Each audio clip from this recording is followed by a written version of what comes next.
Chapter 411. If people like Fong Hao and Zhao Qingxin didn't know the value of the inkstone, it was understandable. After all, the inkstone rarely appeared in the world. Many people had never even heard of it, let alone seen it with their own eyes. It was said that because when Yuka had obtained a piece of inkstone, the bamboos he drew were different from other people.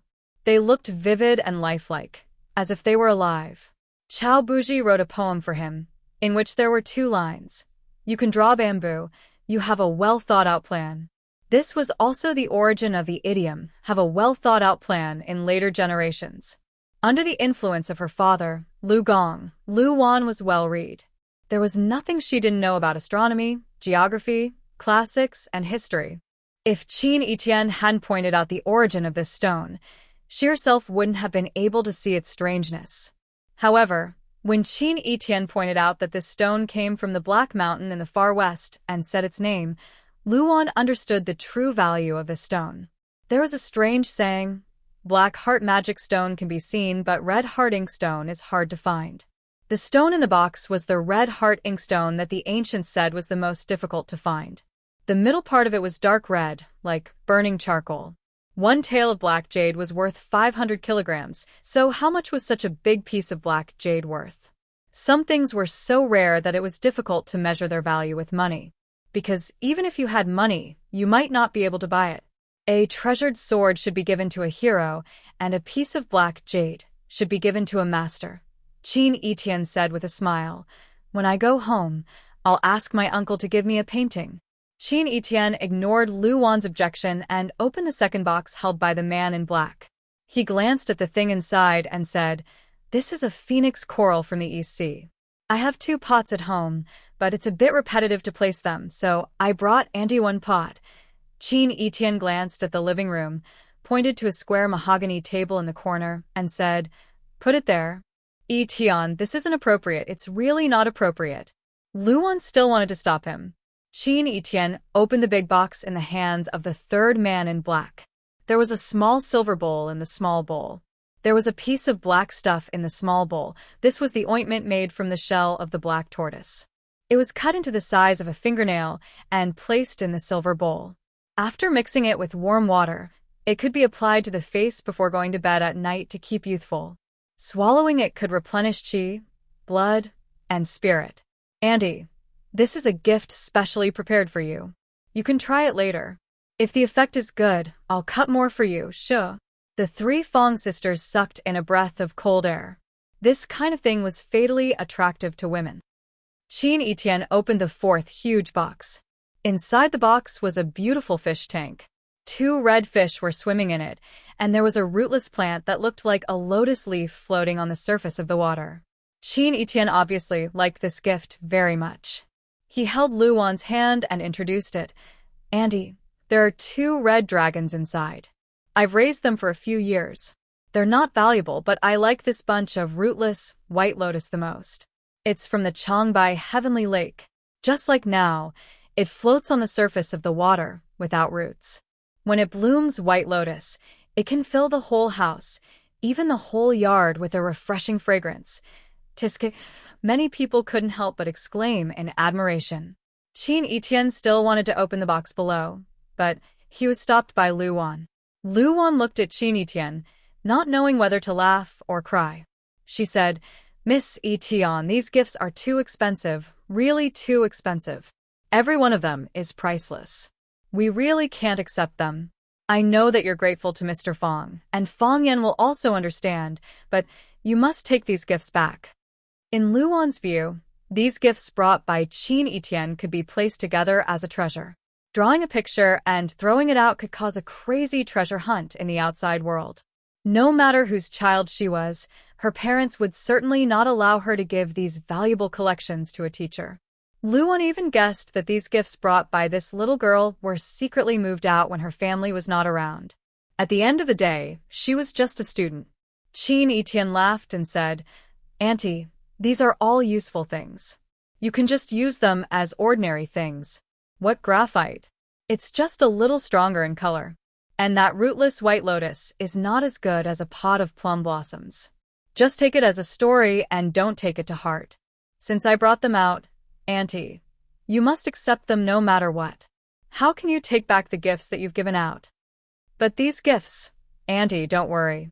Qin Etienne comforted her with a smile. She took Luan's hand and walked to another box, saying, "Come and have a look at this box." Fong Yan lost several times in a row and lost all the money he had just won. He even took out his wallet and put some of his capital in it. Of course, the advantage of losing money was that Yiro no longer complained about his smelly feet and kicked him from time to time. Finally, he won another round. When he was waiting to receive the money, the cell phone in Fong Yan's pocket rang. Fong Yan apologized and put down the long cards in his hand. He took out his cell phone and found it was a call from Fong Yingying. Fong Yan answered the phone and asked, "What's the matter?" "Junior Marshal Uncle, come back quickly. Your student has come to pay a New Year's visit." Fong Yingying said excitedly. "Student? Come to pay a New Year's visit." Fong Yan's first thought was that Jiang Qin and Yuan Lin had come, because among his students, only these two girls had been to Swallow Dock and knew his home address. However, Jiang Qin and Yuan Lin had just returned to Huaqing before the New Year's Day, and their parents couldn't let them go to Yanjing on the first day of the New Year. Besides, when he called them last night, they also said that they would return to Yanjing after the Lantern Festival. Which student would come to pay a New Year's visit to him? "Junior Marshal Uncle, come back quickly. I'm busy, so I'll hang up." Fong Yingxiong shouted and hung up the phone. He dared to hang up on me? Fong Yan was infuriated. Do they still respect me as an elder? What's wrong? Something happened at home? Hearing the content of Fong Yan's call, the old ancestor put the long cards on the table and said, "Go back if you have something to do. I'm also tired and need a rest." The poker field was like a battlefield, and escaping was a big crime. Fong Yan said with a guilty face, "Old ancestor, do you want me to play a few more rounds with you?" "No need, no need. I want to play cards, and I'm not afraid of not being able to find a partner. Go back to your business," the old ancestor said. Fong Yan glanced at Yiro and said, "It's said that a student came to pay a New Year's visit. I'll go back and have a look." Yiro didn't respond, and just lowered her head to play with the long cards in her hand. After Fong Yan put on his shoes and left, the old ancestor looked at Yiro with a smile and said, "You little girl, Fong Yan is a guest. How can you say that his feet are smelly?" Why? "You're unhappy because he won a few rounds?" "He's an idiot," Yiro said. "He's not an idiot. He's a smart person." The old ancestor sighed softly and said, "You think he keeps winning, so you're worried that I'll feel uncomfortable. But if he lets me keep winning, will I feel comfortable in my heart? Because I'm older. You guys always take care of me. You don't want to win, and the silly girl, pretended to play the wrong cards for me. Your father doesn't want to play cards with me, and your second and third uncles don't want to win. No one was willing to win against me. They just wanted me to win. At first, I was happy, but after being coaxed by you for so many years, I feel that playing cards is meaningless. Fong Yan, that kid, didn't treat me as an outsider. When he first arrived, he tried his best to win. After he won, he lost all the money he won. He made me nervous for a while, but he also gave me a lot of face. Tell me, how can I not like him when he's so considerate towards me?" Yiro was stunned for a long time, and then she scolded, "He's a slippery guy." The old ancestor nodded with a smile and said, "You're right this time. This guy is slippery. But I heard on the phone that a student came to visit him for the new year. What kind of student could come to our Swallow Dock?" Yiro was also confused. She knew it couldn't be Jiang Qin and Yuan Lin she was familiar with, but she couldn't guess who it was. Suddenly, she remembered the pair of eyes that were brighter than the moonlight in the night. It had been so long, but she still had a deep memory of those eyes. Perhaps anyone who saw that pair of eyes would find it hard to forget. "Is she here?" Yiro said softly. "Who is here?" the old ancestor asked. Yiro shook her head and didn't want to answer this question. The old ancestor gave Sheer a look, and Sheer immediately understood and said, "Old ancestor, I'm going to play with Duan for a while. I'll be back soon." After that, she turned around and ran out of the door. Yiro knew that the old ancestor asked Sheer to inquire about the news, so she didn't stop her. She never forced others, and she didn't like others to force themselves. When Fong Yan returned home, Qin Etienne was in the backyard paying his grandfather, Fong Hui, a New Year's greeting. She took the cage that Eagle Mu was holding and lifted the black silk on top of the cage. Inside was a beautiful, snow-white bird with a flat beak. Qin Etienne handed the bird to Fong Hui and said, "Grandpa, this is a King Kong eagle. It doesn't usually make a sound, but when it does, it's like the roar of a King Kong. It can drive away evil spirits and keep people safe. Looking closely, you and the King Kong eagle look alike. They all look very majestic." Fong Hui took the Vajra eagle and laughed. "Where did this girl come from? Her words and actions are as sweet as honey. This is a good gift. With this King Kong eagle, I don't have to worry about having nothing to do all day." Fong Yan stood at the door with a bitter smile. Looking at Qin Etienne's back, he said, "Are you going to buy my whole family?" "Yes," Qin Etienne answered matter-of-factly. "I want them all to like me." Chapter 4:12. A woman like Qin Etienne would be regarded as a goddess wherever she went. After Qin Etienne came, she became the center of the Fong family. Her every move and smile was the focus of everyone's attention.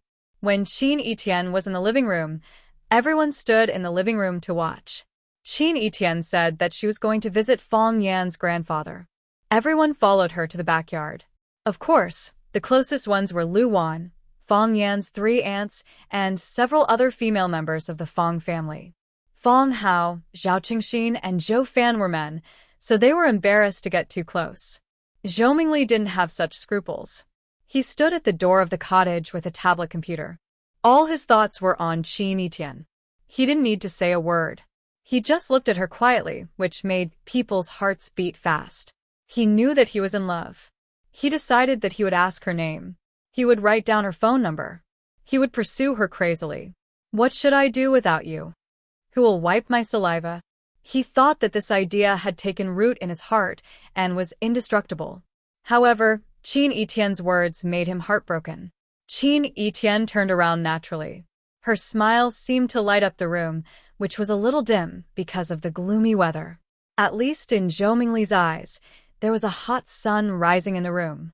His mouth was dry, and he couldn't look straight at her. "I just want them all to like me," she said.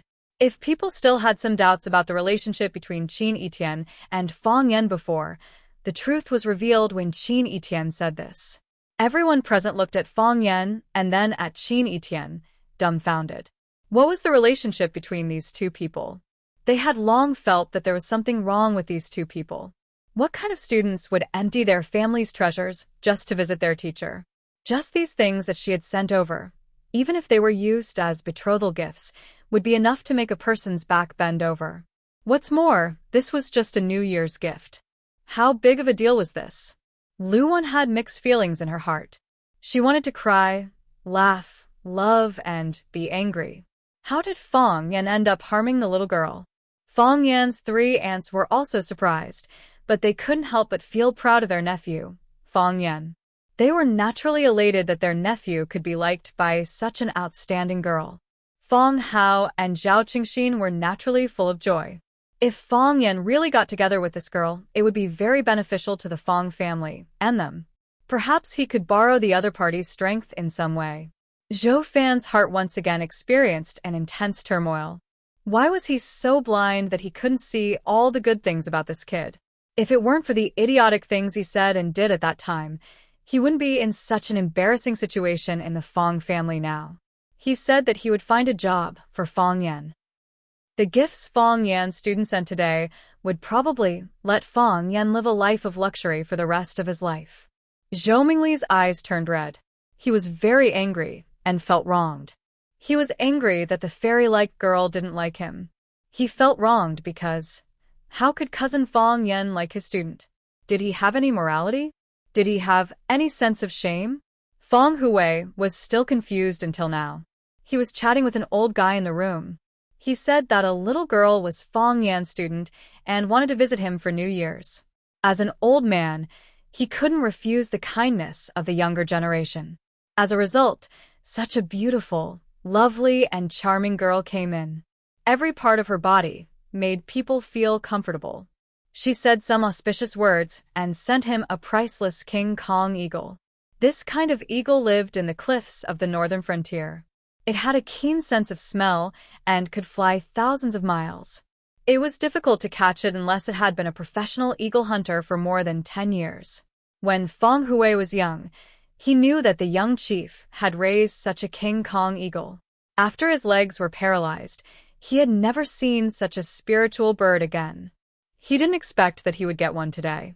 Just like how a handsome guy would want a sports car as a martial artist who wouldn't want such a battle eagle. It was also the first time he met Qin Yitian, but he didn't expect the girl to be so bold.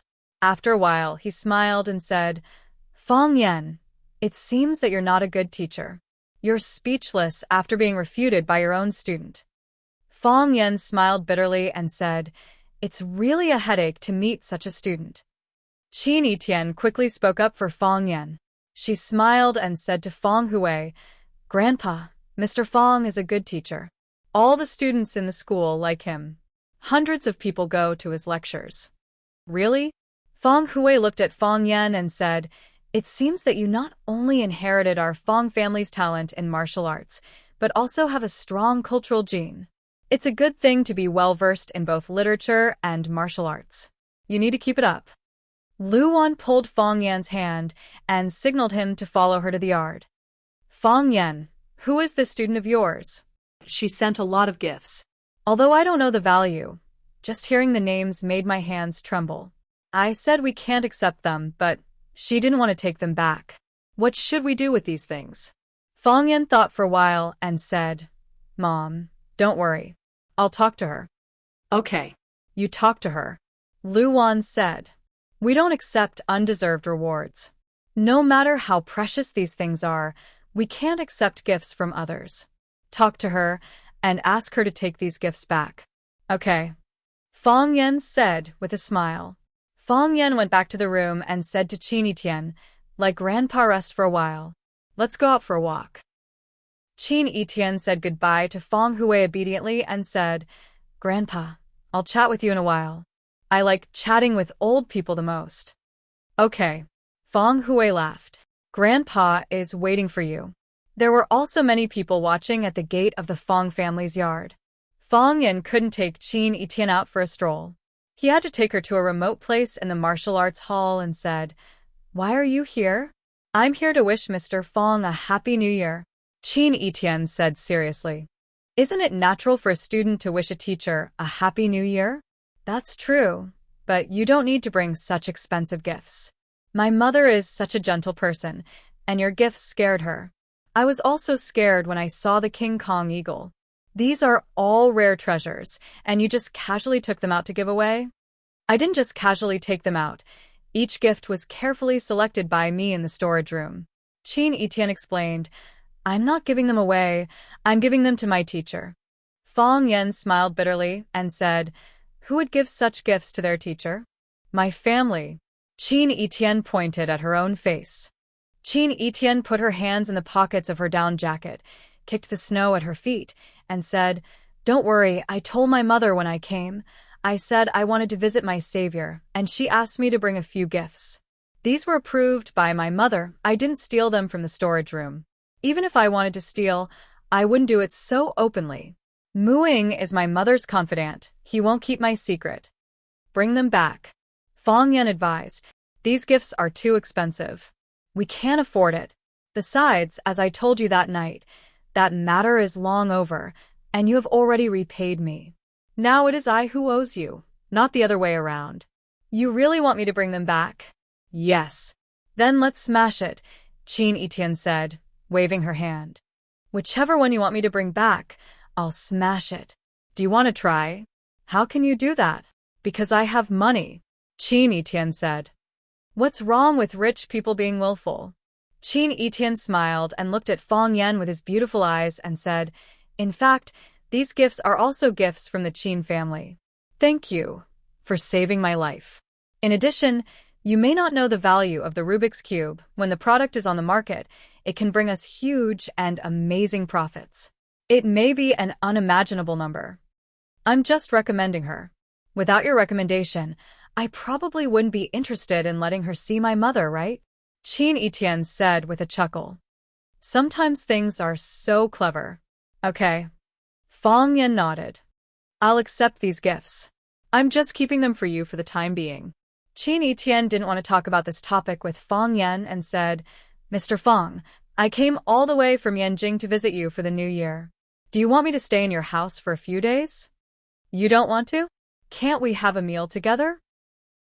If you're willing to stay for a few days, it's naturally not a problem. As long as you don't mind the shabby conditions here. Fang Yan said sincerely. It's just that we don't have that many rooms in our house, and you brought too many bodyguards. How about letting them go back first? I can assure you that you won't be in any danger in Swallow Dock. You agree? Qin Etienne said with a smile. I thought you would find a reason to refuse. It's not a big deal to begin with, Fang Yan said. It's naturally not a problem to eat at home. Fang Yan and Qin Etienne were chatting in the backyard when Fang Yingying sneakily walked over.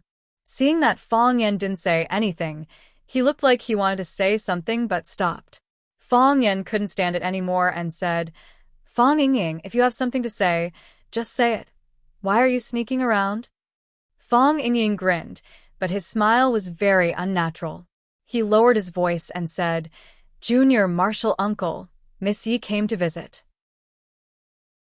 Chapter 413. Yiro is here?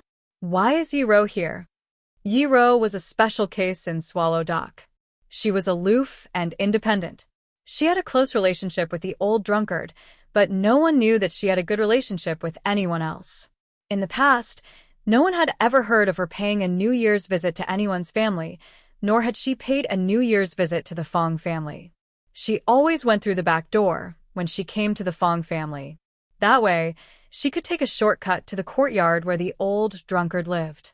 Even in front of Fang Yan's grandfather, Fang Hui, her attitude was quite cold. Because she was a woman of the Yi family because of her temperament, and most importantly because she was beautiful and violent, everyone understood her behavior. As time went by, there were even some people who appreciated her. They felt that she was in line with the poem, There is a beauty in the north, peerless and isolated. Besides, the Yi family was prosperous, so it was not Yiro's turn to socialize in public. She just needed to practice martial arts and be happy with her ancestor. Why is Yiro here today? Fang Yan looked at Fang Yingying confusedly. Fang Yingying shook his head, indicating that he didn't know either. Slap. Fang Yan slapped Fang Yingying's head and scolded. You're here. Why can't you tell me? Why do you keep your voice down like a thief? Why can't you tell others about it? Fang Yingying looked aggrieved. He covered his head and said, Junior Martial Uncle, I just don't want you to be in a difficult position. Slap. Fang Yan slapped him again and scolded even more fiercely. He said, What's so difficult about it? What's so difficult about it? No. Fang Yingying covered his head and ran away like a rat. Junior Martial Uncle was so angry that he knew he must be in a difficult position. Fang Yan looked at Qin Etienne and said with a smile, Yiro is my neighbor and my friend. Today is the first day of the Spring Festival. She came to visit. She's pretty, right? Qin Etienne asked. She's all right. Fang Yan replied reservedly, She's the prettiest girl in our village. Everyone knew that the #1 beauty of Swallow Dock was Yiro. Phoenix was also very beautiful, but she did not belong to Swallow Fort. Are you the most handsome guy in your village? Qin Etienne giggled and asked. Bai Xiu's loathsome face appeared in Fang Yan's mind at the mention of the word country bumpkin. Therefore, Fang Yan slapped Bai Xiu's face out of his mind and said, They said so, but I don't care about these false reputations. What kind of village flowers and grass are they? Is there any point in lining them up here and there? Qin Etienne nodded in agreement and said, That makes sense. They say I'm the prettiest girl in Rosefinch High. I don't care about this kind of thing. What class belle and campus belle? It's not like you can make a living out of comparing. After that, they looked at each other and couldn't help laughing.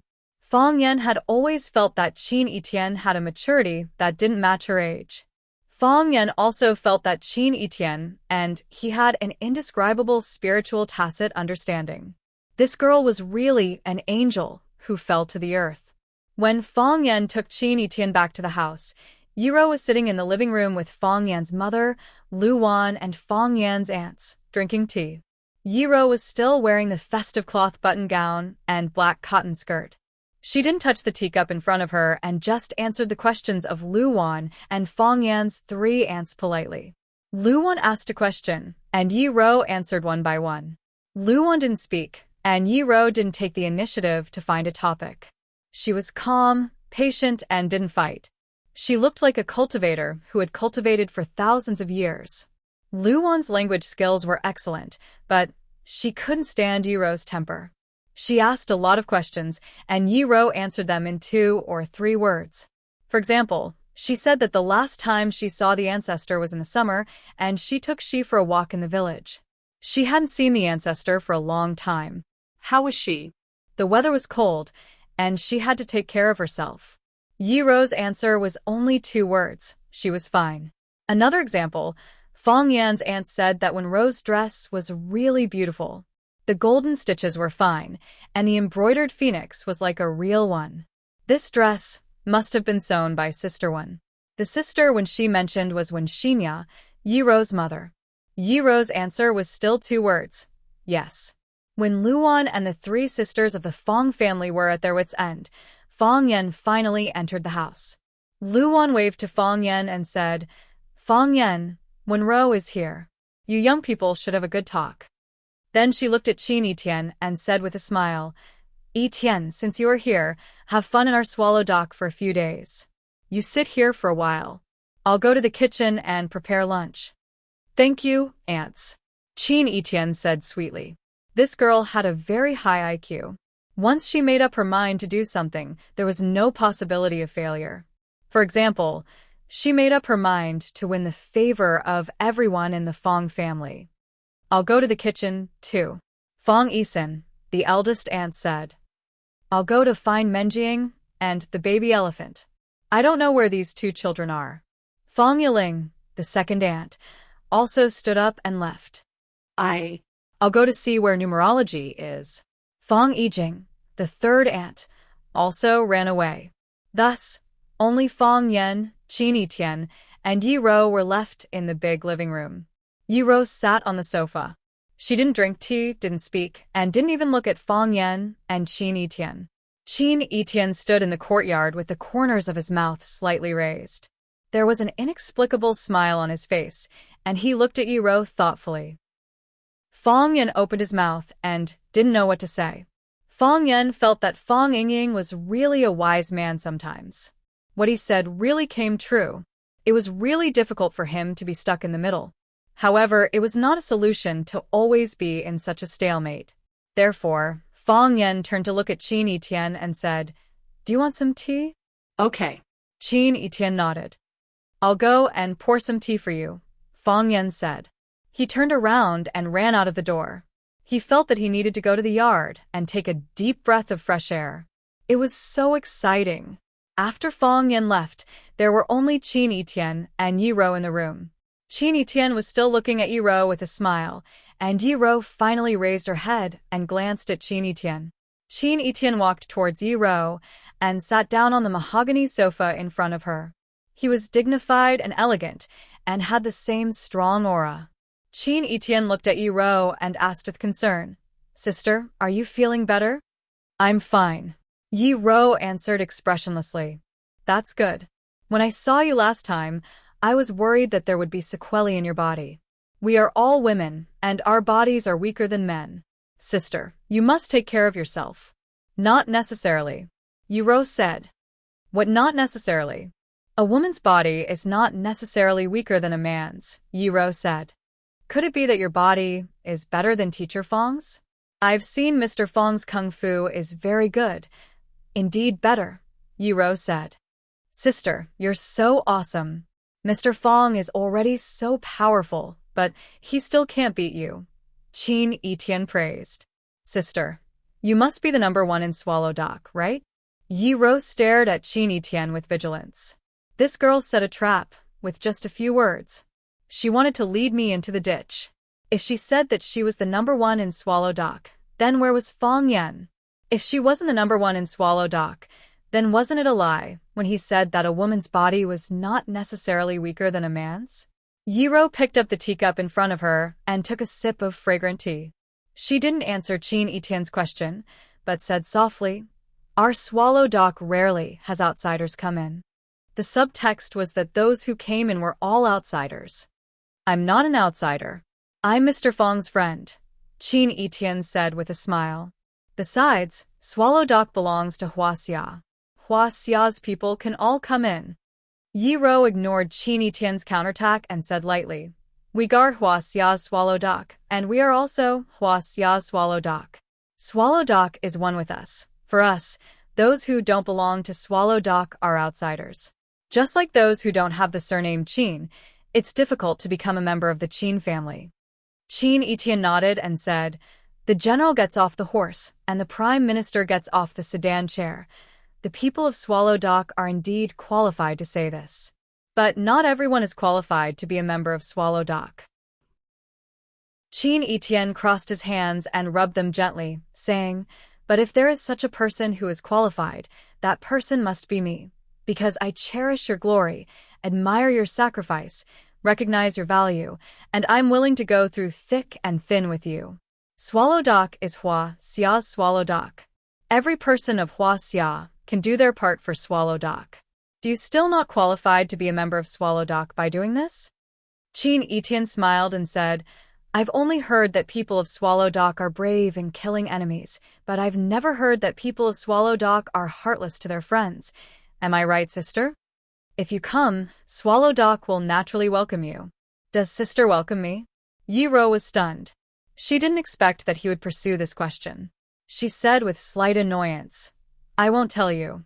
In terms of language expression, she was indeed not as good as Qin Etienne, who had hidden tricks and traps in every sentence. If you were not careful, you would be trapped in them and unable to move. However, she also knew very well that this excessively beautiful girl in front of her couldn't fight with her one-on-one. Otherwise, she had 10,000 ways to make her black and blue. Yiro thought that she still liked Fong Yen because when she was unhappy, she could beat him up.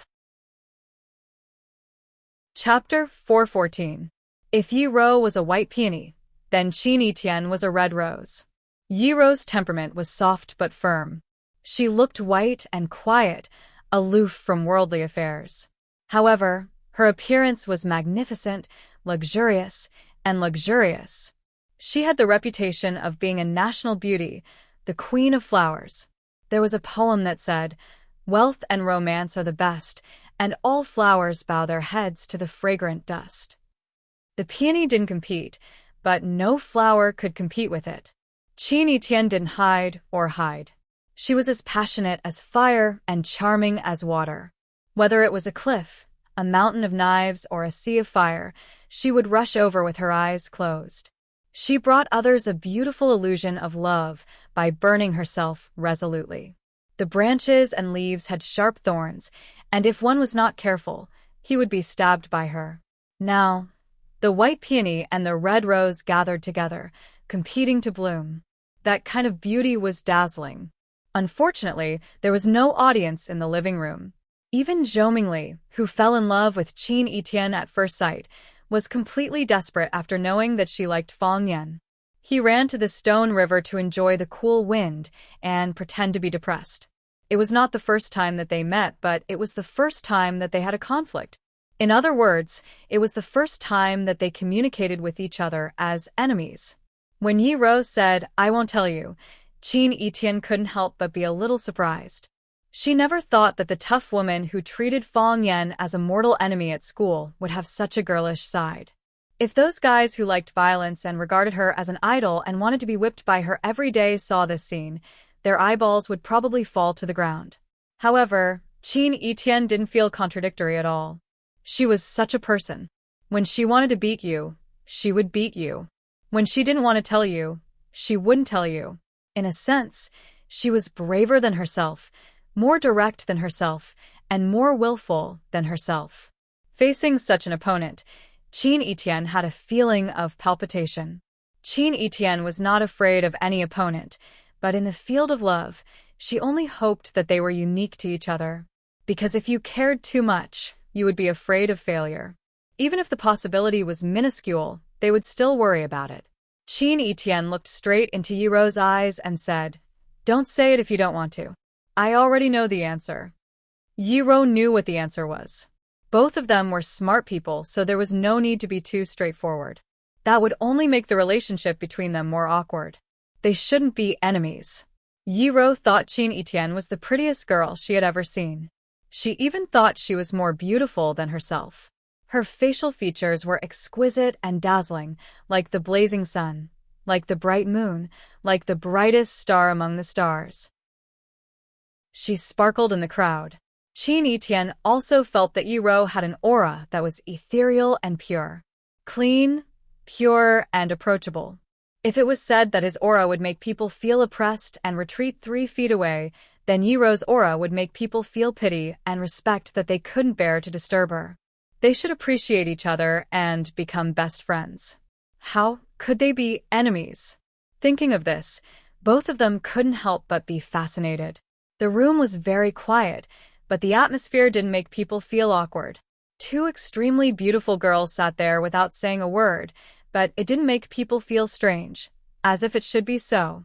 Fong Yan, who had been out for a long time, finally came back with a cup of hot tea. He put the cup in front of Qin Etienne and said, "Be careful, it's hot." Seeing that the tea in front of Yiro was cold, he picked up the cup and said, "I'll get you a cup of hot tea." Yiro glanced at Fong Yan and said, "If you don't want to sit here, come in when it's time to eat." Qin Etienne giggled and said, "Mr. Fong, are you afraid that I will fight with Sister Yi? I can't beat her." No. How could it be? Fong Yan wiped the sweat on his forehead and said, "I just went to the kitchen to have a look. I'm afraid that the food they make is too greasy. I know you guys don't like to eat greasy food." "I like to eat meat," Yiro said. "The ambush you made last time in the back mountain was very good. I also like to eat meat," Qin Etienne said. "Did you forget? In Huaqing, we went to eat at Zhang Yuan restaurant. The T-bone steak there is very good." Haha, Fong Yan's smile was uglier than a crying face. "I like to eat meat too. So when I was very young, I followed my friends in the village to catch sparrows, rabbits, and grasshoppers. Then, I cooked the ingredients myself. Etienne hasn't eaten it yet. I'll take you there when I have the chance." Yiro looked at Qin Etienne and said, "The friends Fong Yan mentioned are Yi Fengshen, Zhu Xiaodan, and Li Xiaotian. They even formed a group called Swallow Fort's Pretty Men Team. Isn't it funny?" "It's really funny. So, he was this childish when he was young? There are things that are even more childish. Every year when we compete, he would hug my leg and beg for mercy when he couldn't beat me, crying and yelling for me not to hit his face. No way. Mr. Fong has such a shameless side. But I've known him for a long time and I know his character quite well. There are also some things you don't know. I'll get to know him later." He lived in Swallow Fort for more than 20 years. We can't change the length of life, but we can determine the width of life. I always think the width of life is more abundant. Practicing martial arts requires constant dripping to wear through a stone. Tai Chi requires instant enlightenment. Fong Yan suddenly found a serious problem. He only cared about pouring tea for Qin Etienne and changing tea for Yiro. He forgot that he hadn't drunk hot tea yet. No wonder he felt sweaty and thirsty. It turned out that he hadn't drunk water for a long time. "Fong Ying." Fong Yan turned around and shouted toward the backyard. No one answered. "Fong Haohan." Still no one answered. Fong Yan shook his head helplessly, as if he was talking to himself or explaining to Qin Etienne and Yiro, "I don't know where these 2 guys are. They don't know how to entertain the guests, and they can't find anyone to drink a cup of tea. I'll go pour a cup of tea." So, Fong Yan got up and ran outside. He really couldn't stand it anymore. He sat in front of the 2 women and felt out of breath. These 2 people were talking about something irrelevant, but why did he feel that there was a hidden killing intent in every word? Moreover, he was the chicken that was being coveted by the killing intent. If you're like this, you might as well fight to your heart's content. Muing was standing in the yard enjoying the plum blossoms. Seeing Fong Yan running out, he said with a smile, "It's not easy to deal with this kind of situation, is it?" Yes. Fong Yan sighed softly. "I'm not afraid that you'll laugh at me. I'm a shy person, and I've never been in love before. I really have no experience in dealing with girls." "That's a pity." Muing reached out his hand to catch a snowflake. His handsome face was absorbed in watching the fluff-like snowflake melting in his palm. "Miss is not an easy person to deal with." Fong Yan looked at Muing curiously and asked, "How do you usually deal with her?" "Deal with her?" Muing shook his head. "I've never been able to deal with Mississippi. I do whatever she says." Fong Yan really envied Qin Tian. It was such a happy thing to have such a brainless fan. Fong Yan looked for Fong Yingying and Fong Haohan all over the yard. He felt that he needed them very much. Yi Rou, Qin Tian, Fong Yingying, and Fong Haohan all knew them. Moreover, these two idiots were the spies that Yi Rou had arranged around him. Perhaps she didn't need to arrange them. They were born to be rebellious. If they could sit in the living room with him, they could talk about their daily lives, talk about the past, and make jokes. Time would pass quickly. The two women wouldn't stab him in the dark, and he wouldn't feel like sitting on pins and needles. However, Fong Yan looked all over the yard and didn't see Fong Yingying and Fong Haohan. They seemed to have disappeared into thin air. "Those two bastards." Fong Yan gnashed his teeth and cursed. Beside Stone River, it was a good place near the call, facing the wind and the sun. Two figures, one fat and one thin, were tightly huddled together, looking at the fire in front of them expectantly. "How well is it?" Fong Yingying smelled the fragrance in the air and asked. Fong Haohan sniffed hard and said, "It's well done. Open the pot." Fong Yingying shouted. Then, he grabbed at the open fire above the fire with both hands like an iron rake. Fong Haohan didn't want to be outdone. He used a small iron piece to fly up and down, and the red-hot firewood was pushed aside by him. Under the fire, there were several big black sweet potatoes. The sweet potatoes were covered with dust and didn't look good, but the fragrance they emitted made people swallow their saliva uncontrollably. "Brother Hero, you first." Fong Yingying modestly and politely made a gesture of invitation. "Brother Hero, you first." Fong Yingying was also very polite and gave way to the older one. Then the two reached out to grab the biggest sweet potato at the same time. "Haha, the hero chooses first." Fong Yingying grabbed the sweet potato and said, "Brother Hero, you choose first." Fong Haohan also grabbed the sweet potato and said, "You let me choose first." "Let go first." "You can choose anything except this."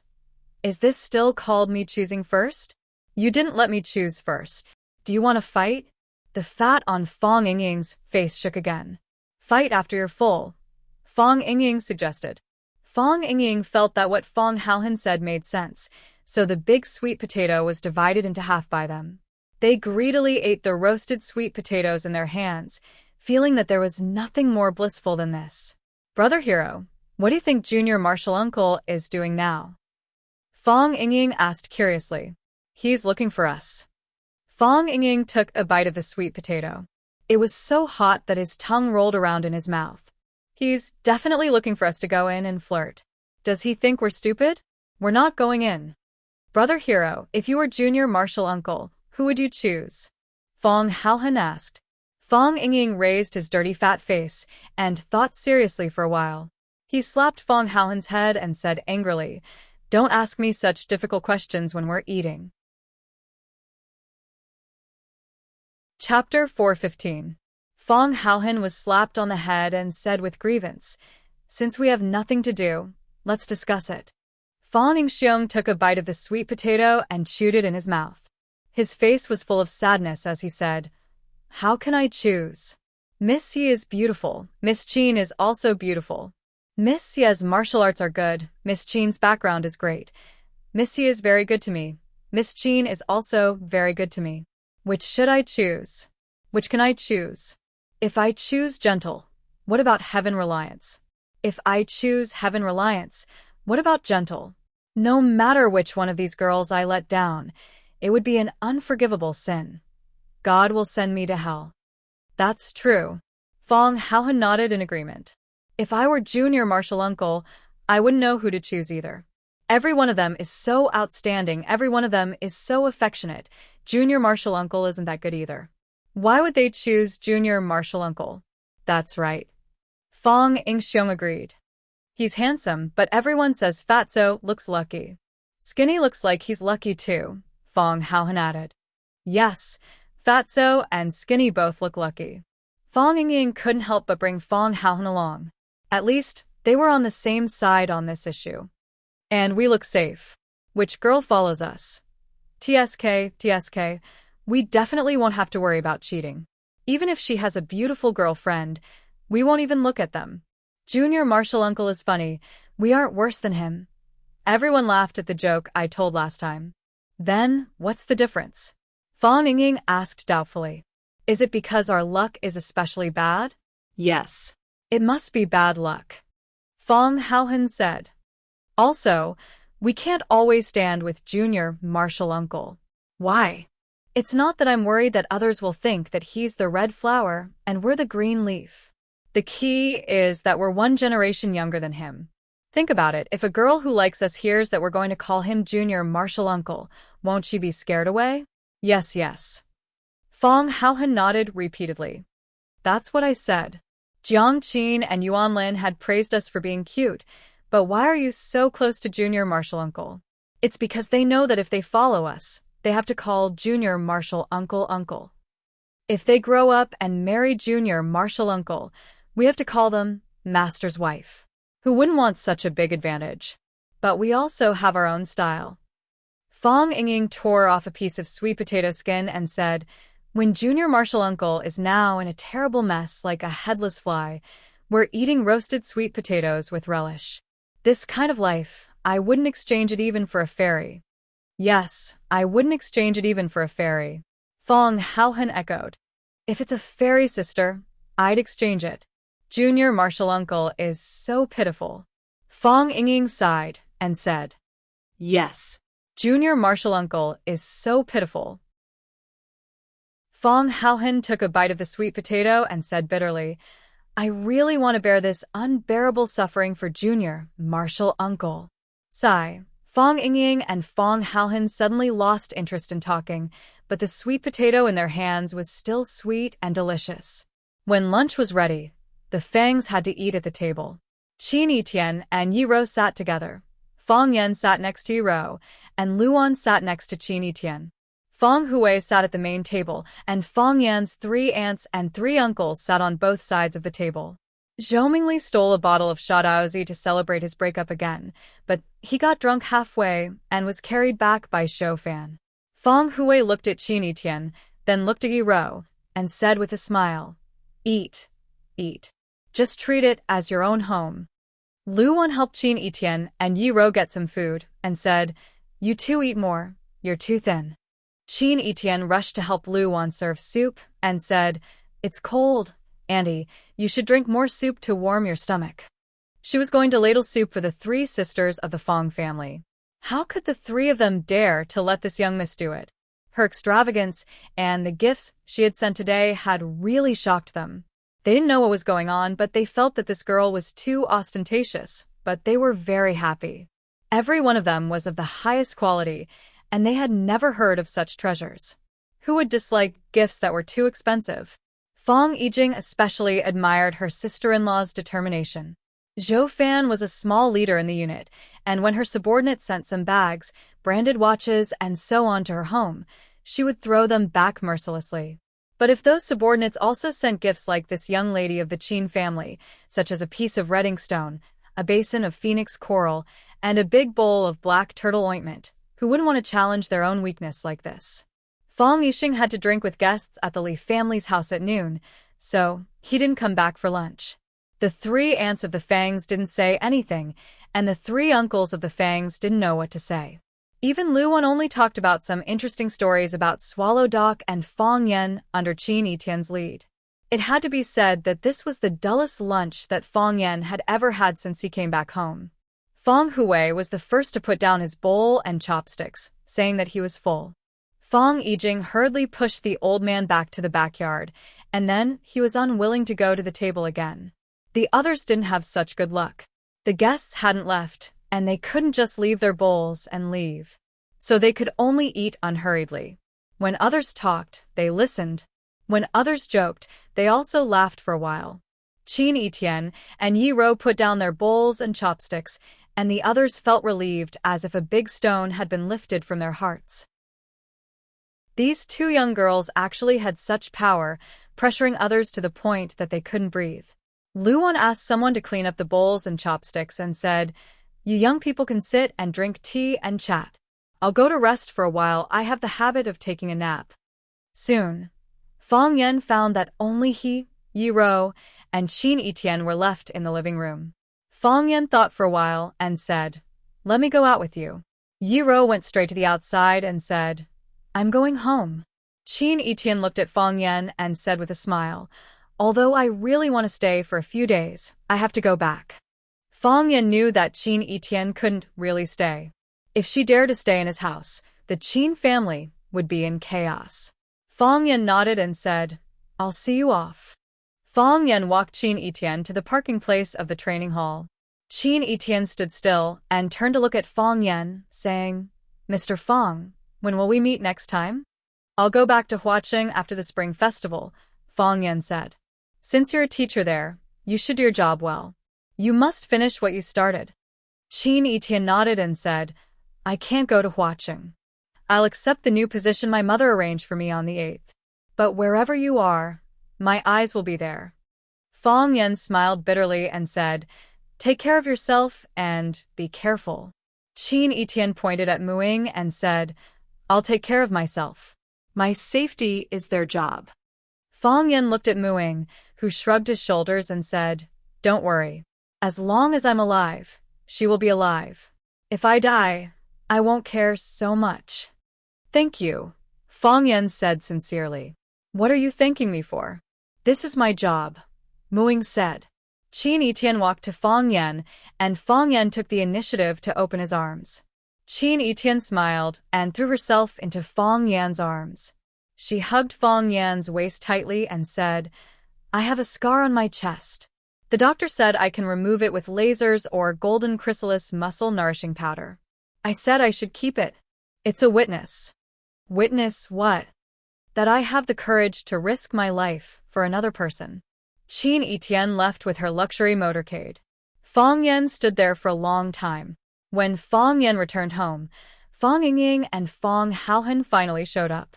Fong Yen grabbed Fong Yingying and asked angrily, "Where have you been?" Hero was in a bad mood. "I went out with him," Fong Yingying said with a sad face. "His Xiaobai, what's wrong with Xiaobai?" Fong Yen asked anxiously. Xiaobai was Fong Haohan's rabbit. The rabbit was his lover, his lifeblood. Usually, Fong Yingying wouldn't even let him touch it. If something happened to Xiaobai, it would be a heavy blow to Fong Haohan. "I haven't eaten for 2 days," Fong Yingying said in pain. Fong Yingying reached out to slap Fong Yingying's head. Fong Yingying quickly dodged and said, "Grandpa wants you to see him. Remember it." Fong Yen came to Fong Hui's cabin. The old man was sitting in front of the window, playing with the King Kong eagle in the cage. The King Kong eagle was majestic and beautiful, but it didn't want to open its mouth to cry. It looked very noble and cold. Fong Yen said with a smile, "Why did you accept such an expensive gift?" "It's a gift from a girl. I can't hurt her, can I? This girl is really a villain. You know you can't accept her gift, but you don't want to return it," Fong Hui said confidently. "Tell me, what's going on today?" "I don't know either," Fong Yen said helplessly. Qin Etienne came to visit. Yi Ro also came to visit, so they bumped into each other. "My mom said everyone should stay for lunch, and then everyone sat together for lunch." Fong Hui grinned and said, "I used to worry that you were a football, and everyone wanted to kick you away. Now it seems that you're a basketball, and everyone wants to throw you into the basket. It's good to compete, it's good to compete." Fong Hui's eyes became stern and said, "But you have to deal with this matter properly. You can't hurt the girls.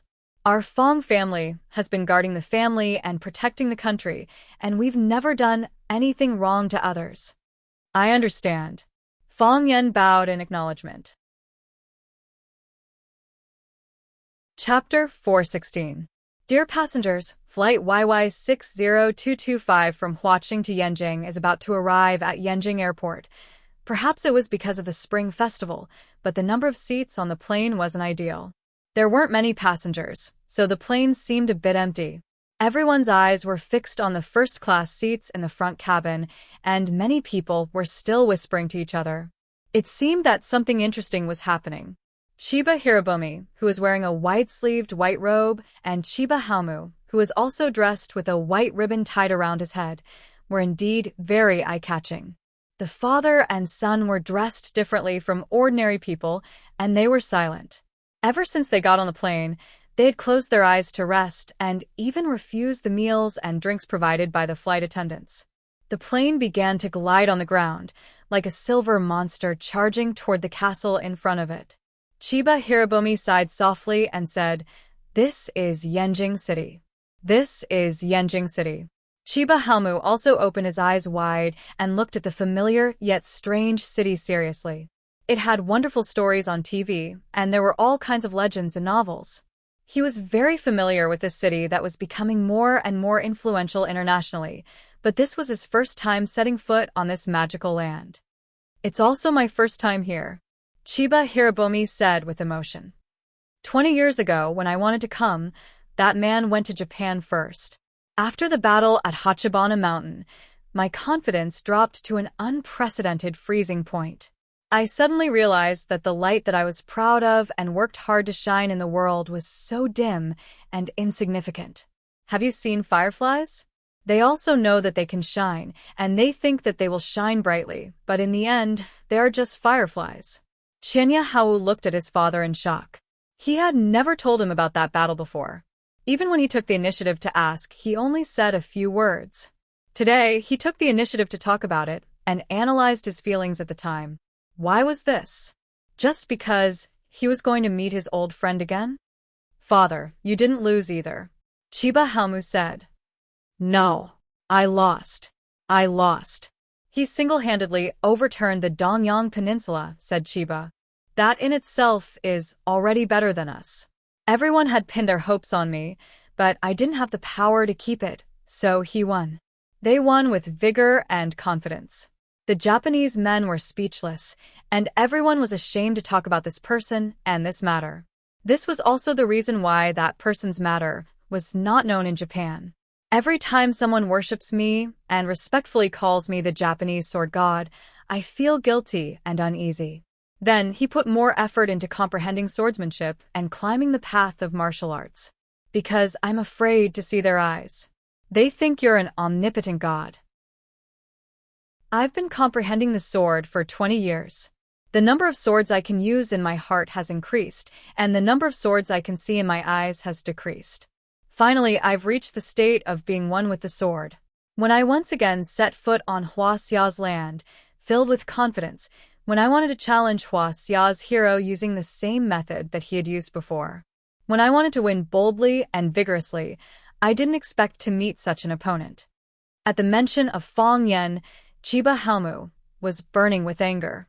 His face was pale, and he said fiercely, "Does that kind of person deserve to be father's opponent? He won by cheating. It doesn't count." Ridiculous. Chiba Halmu's tone was unprecedentedly stern. A win is a win. A loss is a loss. How is cheating? What is cheating? The path of swordsmanship focuses on change and impermanence. If you don't even understand this, when can you understand the Great Way? I know you're hostile to Fang Yan, but if you have a wrong understanding of a person because of this hostility, then, whether it's in the past or in the future, the person who will lose will be you. Fang Yan risked his life to accept my challenge, stood in front of me, and fought me bravely and fearlessly. How many people in Japan can do such a young talent? I know it's bothering you. You think that he used some unusual means in the process of the duel, so I lost this duel unjustly. He even threw a bomb, Chiba Halmu said with dissatisfaction. In my eyes, what's the difference between a bomb and a rock? Chiba Halmu asked in return. It's a test of a person's physical fitness and reflexes. My reaction was wrong, so he took advantage of it. That's just a tactic. Compared to that, the long sword in my hand is even more intimidating. What if Fong Yan also feels wronged? He's barehanded, while I have a divine weapon. Isn't that unfair to him? Father is good at using swords. How can the god of swords not use a sword? The sword in my hand and the bomb Fong Yan used are just auxiliary weapons, Chiba Hamu said. Fong Yan must not have thought that he could kill me with just that bomb, but I have thought that the sword in my hand can cut off his limbs, split his flesh, and cut off his head. Compared to the bomb, the sword in my hand is more terrifying. Chiba Hamu nodded seriously and said, Father, I understand. It's good that you understand. Chiba Hamu looked at his son with gentle eyes. You still have a long way to go, so you must be open-minded. The bigger your heart, the greater your achievements. Yes, father. Chiba Hamu bowed. Chiba Hamu sighed softly and said, What a pity. What's a pity, father? 3 dragons and 7 tigers, guarding the peace of Huaxia. Chiba Hamu said with a face full of regret, I only know one of them, and the others are not fated to fight. What a pity. 3 dragons and 7 tigers? They're just flattering themselves, aren't they? Don't underestimate your enemy, White Azure Dragon. Is there something wrong with this name? Chiba Hamu said with a smile. If that's the case, what is your father? Chiba Hamu only now knew that the person who fought against his father was one of the 3 dragons of Huaxia, Azure Dragon. If that was the case, he really couldn't belittle this person anymore. If that was the case, what was his father? Father, you can fight with them when you come to the capital this time, Chiba Hamu advised. Chiba Hamu chuckled and said, I hope it's not too late. It's definitely not too late, Chiba Hamu said firmly. He thought that no matter what, he would let his father fight with the 3 dragons and 7 tigers of Huaxia. For a swordsman who valued martial arts as much as his life, it would be a lifelong regret if he couldn't fight with the world's top masters. The plane stopped, and the father and son got off the plane first under the guidance of the stewardess. Walking out of the airport gate, Chiba Hamu took a breath of the cold air outside and raised his eyebrows slightly. Father, what happened? The air is too dirty, Chiba Hamu said. They didn't have to wait for long before a black car with a red flag slowly stopped in front of them. Fong Yan rolled down the window and said with a smile, Hurry up and get in the car. No parking here. Thus, Chiba Hamu and Chiba Hamu opened the door and got in. Chiba Hamu was still hostile to Fong Yan, so he didn't want to talk to Fong Yan. Chiba Hamu, on the other hand, looked calm as if he didn't care about anything. Thank you, Chiba Hamu said gratefully. You're welcome, Fong Yan said. I'm not a busybody. This is what I owe you. You're a man who keeps his promise.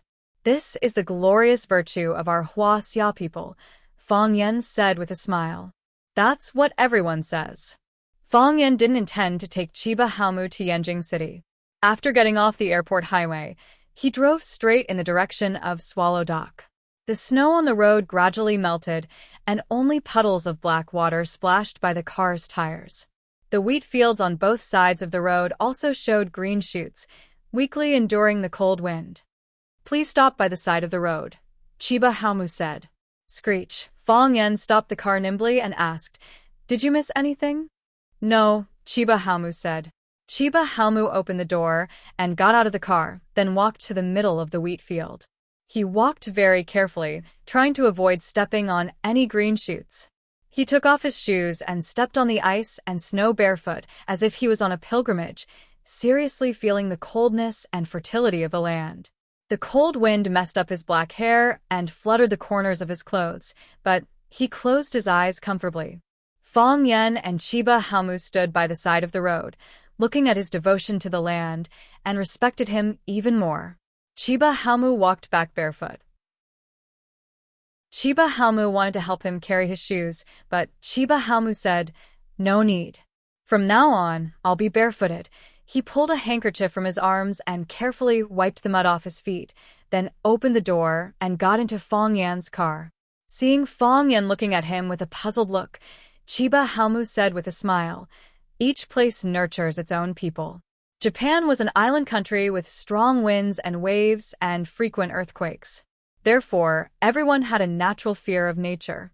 Their feet are unstable, and even the hand holding the sword has to be a little light.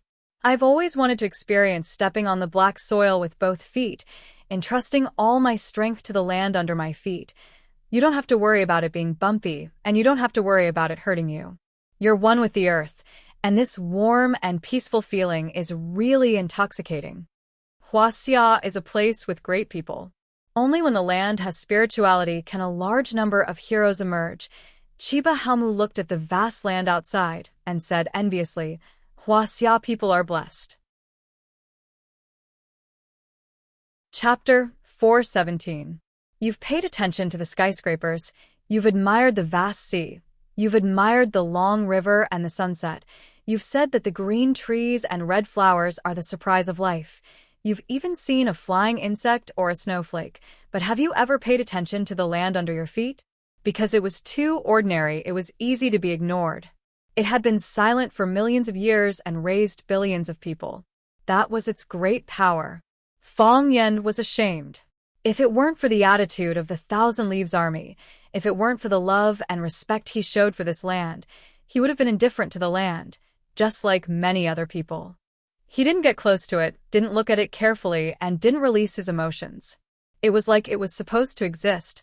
Without experiencing strong winds and waves, without encountering earthquakes and tsunamis, without feeling the separation of life and death, and without being in a foreign country, how could he understand the true meaning of the land? The sky was the sky and the earth was the earth. The sky was the father and the earth was the mother. Everything in the world originated from parents. No matter how many miracles human beings created, they were just writing their legends. They were the origin of life. The spiritual space in Fang Yan's mind suddenly exploded, like a black curtain being torn apart, or like the scorching sun expelling the dark clouds above his head. The wind was gentle, and the sun was shining brightly. There was a wave of heat rolling up from the dantian of its abdomen, as if someone had placed a hot water bag there. Different from the past, this heat wave wasn't scorching. Instead, it gave people a lazy and comfortable feeling. The heart of Tai Chi rotated, and the Tai Chi field unfolded naturally. Everything in front of him changed. At the beginning, the heart of Tai Chi was three-dimensional, and the Tai Chi field was like a three-dimensional image. Birds, insects, and fish could be seen clearly, and even the slightest movement of grass could be sensed. In the fight against the Thousand Leaves Army on the top of the One Sword Mountain, Fang Yan's heart of Tai Chi made a second breakthrough when he encountered a crisis. The original three-dimensional image became clear lines. For example, a fish became a fish-shaped line, and a flower became a flower made of flower-shaped lines. It was like a beautiful canvas that had already taken shape had turned into a simple and crude first draft. It looked like a step backward. However, Fang Yan knew that this wasn't a regression, but an improvement. This was because he was much more sensitive to his surroundings than before, and his timing and reaction speed were also much more appropriate and swift than before. Could it be that because of Fang Yan's new understanding of the earth and nature, the heart of Tai Chi was going to make a breakthrough for the third time? Seeing that Fang Yan was still sitting in the driver's seat, Chiba Haomu was about to urge him. Chiba looked at him and gestured for him to keep quiet. Chiba Haomu didn't dare to disobey his father. He could only stare at Fang Yan in confusion. Fang Yan's expression alternated between doubt and determination. Sometimes sad, sometimes happy. As time passed, the warm current in his dantian gradually subsided. It was like a hot water bag that had been used for a long time. As the heat was taken away by the body, the hot water bag itself gradually cooled down. When the heart of Supreme Ultimate stopped, the Supreme Ultimate realm disappeared.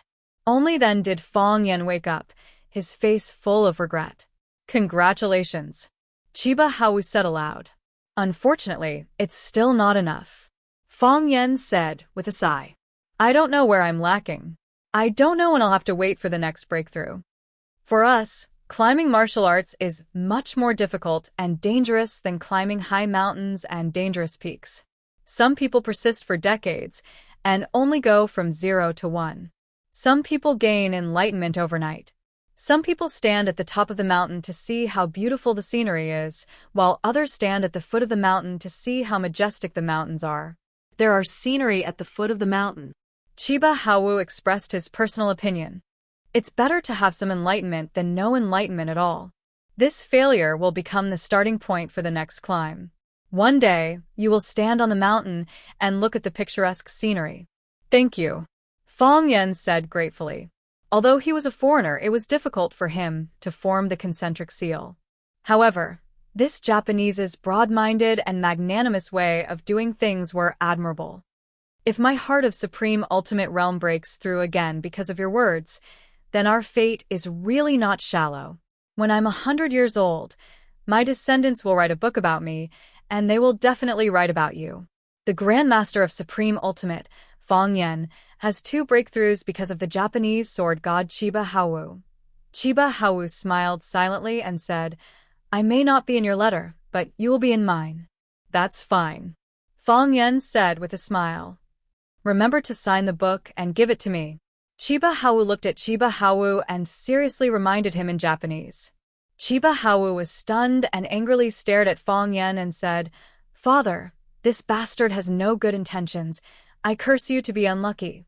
Chiba Hawu waved his hand and said, Unlucky is not because of other people's curses, but the arrangement of heaven and your own choice. Take note of what I just said. Yes, Father. Chiba Hawu had to agree. I will definitely give Father's letter to him. Don't let me down. Chiba Hawu smiled gently. When the car arrived at Swallow Dock, Fong Yan took Chiba Hawu and Chiba Hawu through the back door. He knew that this was a date between Chiba Hawu and the old drunkard. The others were outsiders, and there was no need to get involved in these things. Fong Yan pushed open the door to the courtyard, and a cold air with the aroma of wine immediately hit him in the face. Chiba Hawu greedily sniffed and said with a smile, Although I don't like to drink, I can still taste that this wine is good. It is indeed good wine, Fong Yan said with a smile. He brewed it himself. Then we have to drink a big bowl, Chiba Hawu said. I just don't know if Master is willing to welcome guests with good wine. Creak. On a rattan chair under the eaves, a man in a gray robe got up. Without looking at the 3 people standing at the door, he picked up the wine pot and took a gulp, saying, Friends from afar, how can I not have good wine to welcome them? There is a bowl on the wall. Wash it yourself. There is a vat on the ground. Wash it yourself. Good, Chiba Hawu said with a smile. He turned to look at Fong Yan and said, I'm here. You're here. Fong Yan nodded. He promised to help him meet the old drunkard, and he did it. I'm looking forward to your future. Chiba Hawu said, I know you will become a very great person, although you are already very great right now. Thank you. Fong Yan sincerely thanked him in a low voice. You are also a very great person. What you can do, I may not be able to do. Chiba Hawu looked at Chiba Hawu, reached out to untie and tighten the white silk on his forehead, and helped him tidy up his collar like an ordinary father caring for his children. He smiled brightly and said in a gentle voice, You can forget me, but remember every word I say. Father. Chiba Hawu looked at his father in panic. Take care of mother and sister. Chiba Hawu walked into the courtyard and closed the door. Fong Yan and Chiba Hawu also wanted to go in, but they were blocked by the wooden door. Chiba Hawu's eyes were red. Fong Yan glanced at him and said, Your father. He is a very great person. Chiba Hawu stared at Fong Yan with a vicious look. He didn't understand what Fong Yan was saying. Chiba Hawu didn't use a bowl, but picked up a large vat. The mouth of the vat was facing down, and he opened his mouth to drink. After 2 or 3 mouthfuls, he coughed violently. He spat out the wine. He put the vat down and said while gasping for breath, Good wine. A very good wine. Drinking such strong wine, drinking strong wine like this. A man should be like this. Chiba Hawu carried the vat to the eaves of the corridor, sat down on the ground, and reclined in the corner. He said, There is a kind of wine in the East called chrysanthemum wine. Although the name is elegant, it has a strong smell of wine. Drink it like fire, drink it and you will get drunk. There are many types of Huaxia wine, too many to count. The one that left a deep impression on me was 3 bowls. I only drank 3 bowls and I passed out. I was drunk for 3 days and 3 nights. When I woke up, I found myself sleeping on Rachel's bed. She was kneeling on the bed, and she had already cooked porridge for me. Speaking of women, we East Asian women are the most gentle, respectful, and obedient. Last time, I came and left in a hurry, so I couldn't be a good host. If there's a chance, I'll definitely take you to the most famous peach art club. Drink golden wine, hold hands, and enjoy all the blessings in the world. Northern women are bold, Southern women are romantic. Sioux women are graceful, while Hunan women are passionate. The 3 famous clubs in Beijing, the Capital Club, the America Club, and the Chong and Club have many beauties. There are many beauties in the north, south, east, and west, all competing for beauty, and there hasn't been a winner for thousands of years. The old drunkard didn't want to be outdone. When it comes to beauties, Huaxia is number 1. That's very arrogant of you. Everyone has their own eyes. You're a fairy, and I'm an ugly woman. It's very normal. When I was young, I trained hard with the sword, and I saw a woman with the beauty of a deity. I chased her for thousands of miles, and finally, she fell in love with me. To me, beauties are like the stars, and I can pick them up with my hand. In order to challenge the Aikido master Ono Shinji, I fought his 13 disciples alone and defeated him by my sword the next morning. I fought 83 battles in a row, and won 83 battles in a row. I single-handedly swept across the East Asian continent, defeated the 12 warriors of the West and the King of Savages, and challenged the Green Dragon with undefeated might. Now I'm the Green Dragon. The Green Dragon in white is awe-inspiring, and my sword shakes the world, and my roar shakes the 9 continents. Under my sword, who dares to challenge me? Unfortunately, you beat me to it. I heard that the 3 dragons and 7 tigers of Huaxia were guarding the peace of Huaxia. 20 years ago, I was prepared to go east and defeat them one by one, to show the might of East Asia.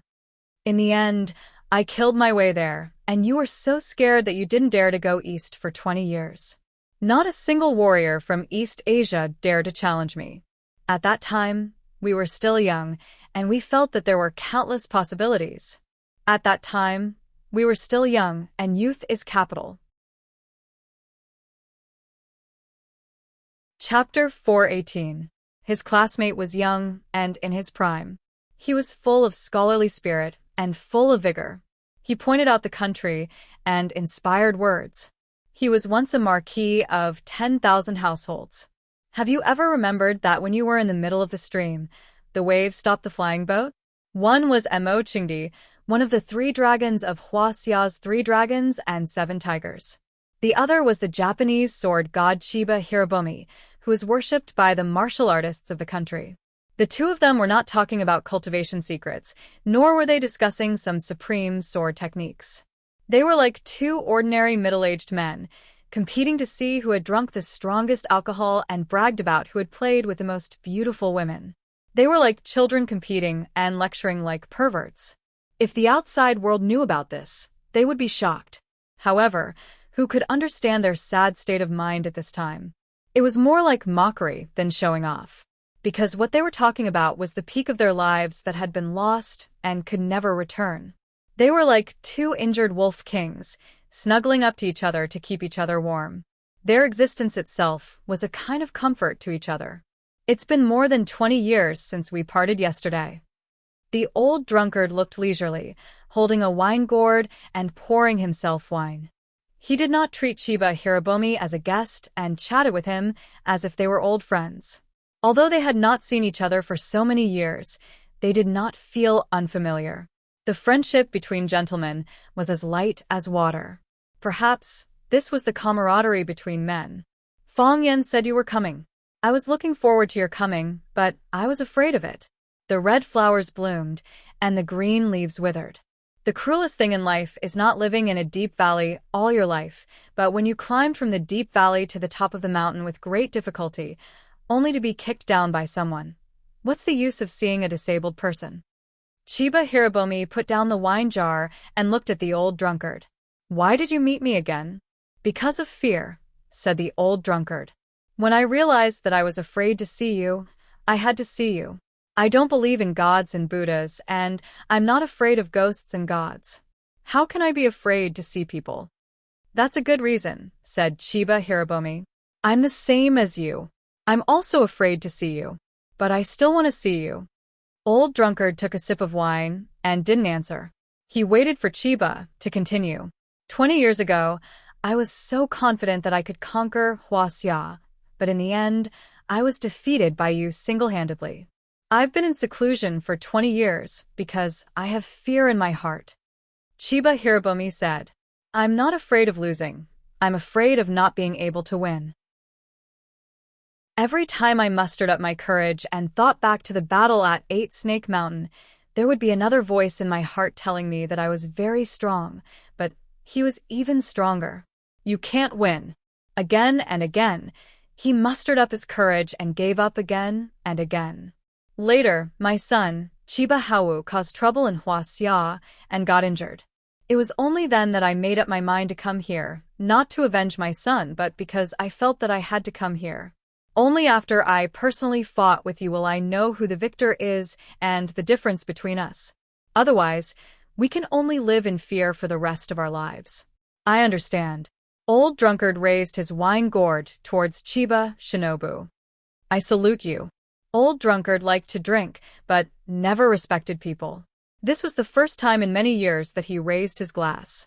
Chiba Shinobu took a sip from the wine jar, wiped his mouth with his sleeve, and said, This time, I still don't have the confidence to win, but I can't continue to wait, because I'm worried that the longer I wait, the less courage I have. I'll be trapped on the island for the rest of my life and never have the chance to set foot on land. I'm glad you came. It's an honor to meet you. Old drunkard asked, Do you want to fight again today?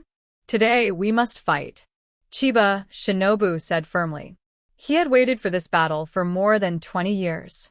He had also prepared for more than 20 years. How could he give up so easily? This was the demon that troubled him for half of his life. This was the cause and effect that motivated him to work hard. Old drunkard laughed and said, One has lost half of his inner energy. The other has no killing intent. Why fight? To fight. Chiba Shinobu said.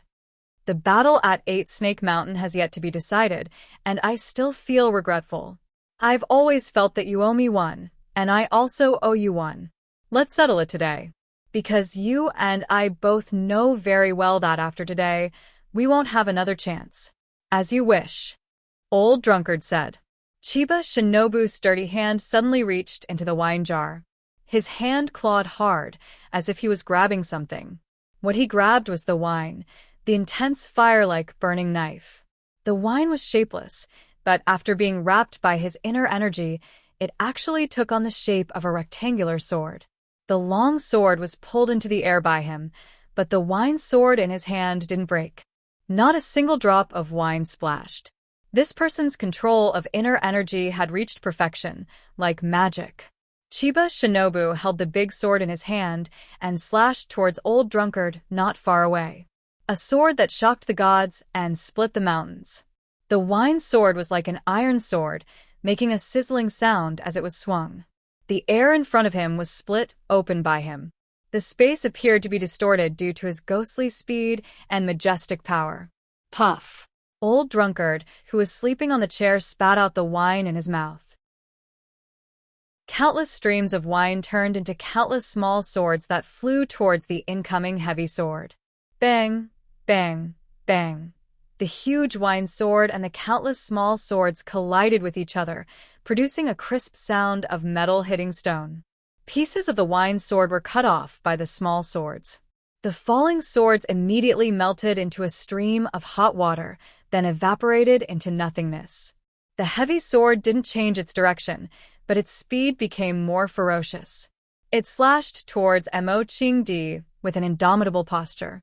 After tearing off some of the giant sword's body, the countless small swords also pierced towards the 1,000 Leaves soldier division opposite them like moths flying in a dense pack. Crack! The rattan chair Mo Qingdi was sitting on was cut in half by the wine sword. Even the green brick floor was cut into deep grooves by the sword energy. It was as easy as a knife cutting through tofu. Bang, bang, bang, bang, bang. Countless small swords stabbed into the wall behind Chiba Shinobu, leaving countless small holes in the pure white wall. There was a puddle of wine outside of each small hole. This was the reason why the chi inside the wine sword had completely disappeared and scattered around. Mo Qingdi disappeared from the rattan chair, and Chiba Shinobu jumped up from the floor he was sitting on. The two of them stood in the courtyard at the same time, staring at each other. Chiba Shinobu looked at the old drunkard and sighed. If it was 20 years ago, this sword would have been able to crush my heavy sword into pieces. It will be hard to see such a spectacle again. What a pity. You only have sword energy and no killing intent. Why is that? Mo Qingdi asked in return. A sword without killing intent. Its power is only 90%. Because I don't want to kill you, Chiba Shinobu said. That's a troublesome matter. The old drunkard said. Yeah, it really is a troublesome matter, Chiba Shinobu said. Your inner energy is less than 50% of what it was back then, and your left hand could have stabbed one more time. It was very hard for me to dodge. I couldn't dodge that sword back then. Meeting is not as good as reminiscing, the old drunkard said sadly. If they couldn't fight to their heart's content, if they couldn't do their best to kill each other, then what was the point of fighting like this? What was the difference between this and children playing house? They had seen too many extraordinary things, so what they were afraid of now was this kind of dull and lifeless battle. That's right. Meeting is not as good as reminiscing, Chiba Shinobu said. You want to die? You don't want to live either. We really think the same way, Chiba Shinobu said. The two of them laughed at each other. During the fight just now, Chiba Shinobu almost killed the old drunkard, but he stopped. The old drunkard also almost killed Chiba Shinobu, but he held back. They were both despairing people, so despairing that they didn't mind dying under the sword of their most respected opponent. We should drink another vat, the old drunkard said. Chiba Shinobu refused, saying, I'll get drunk if I drink any more. Let's get down to business. Once this is over, we can drink as much as we want.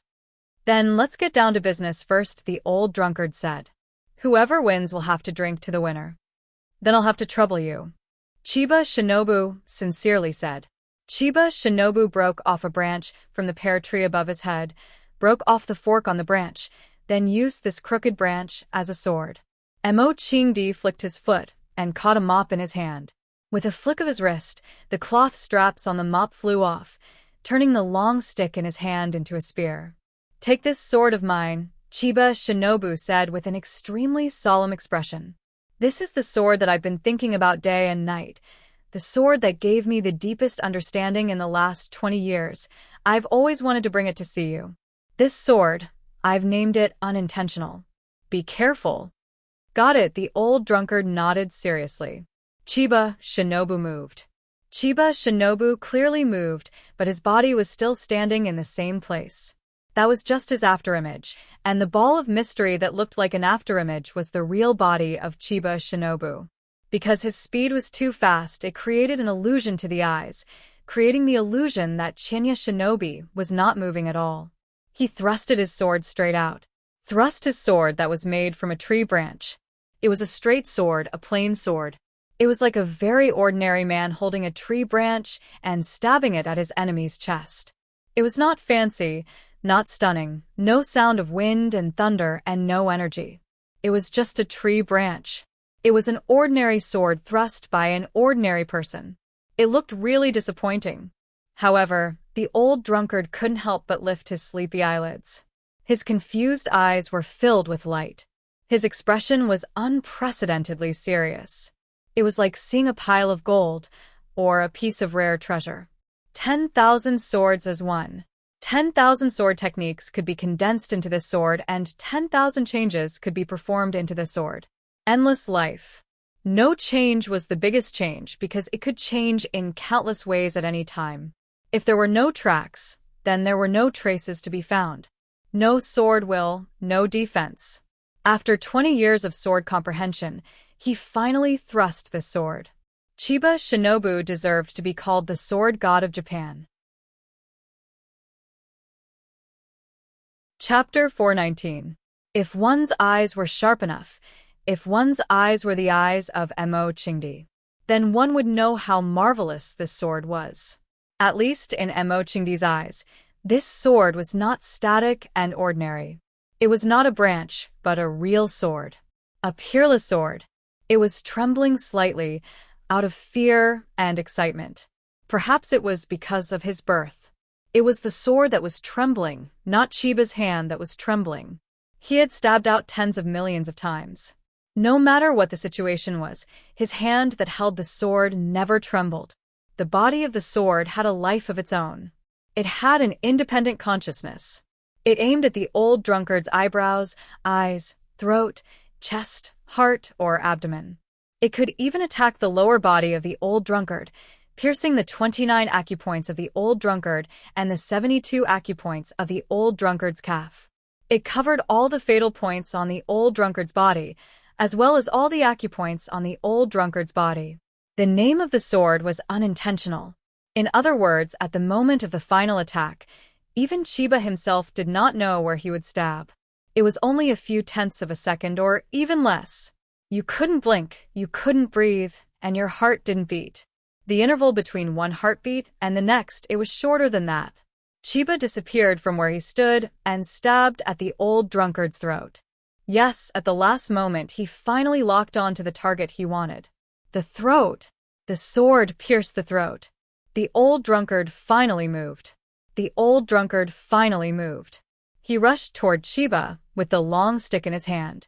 He left an afterimage where he stood, and his body turned into nothingness.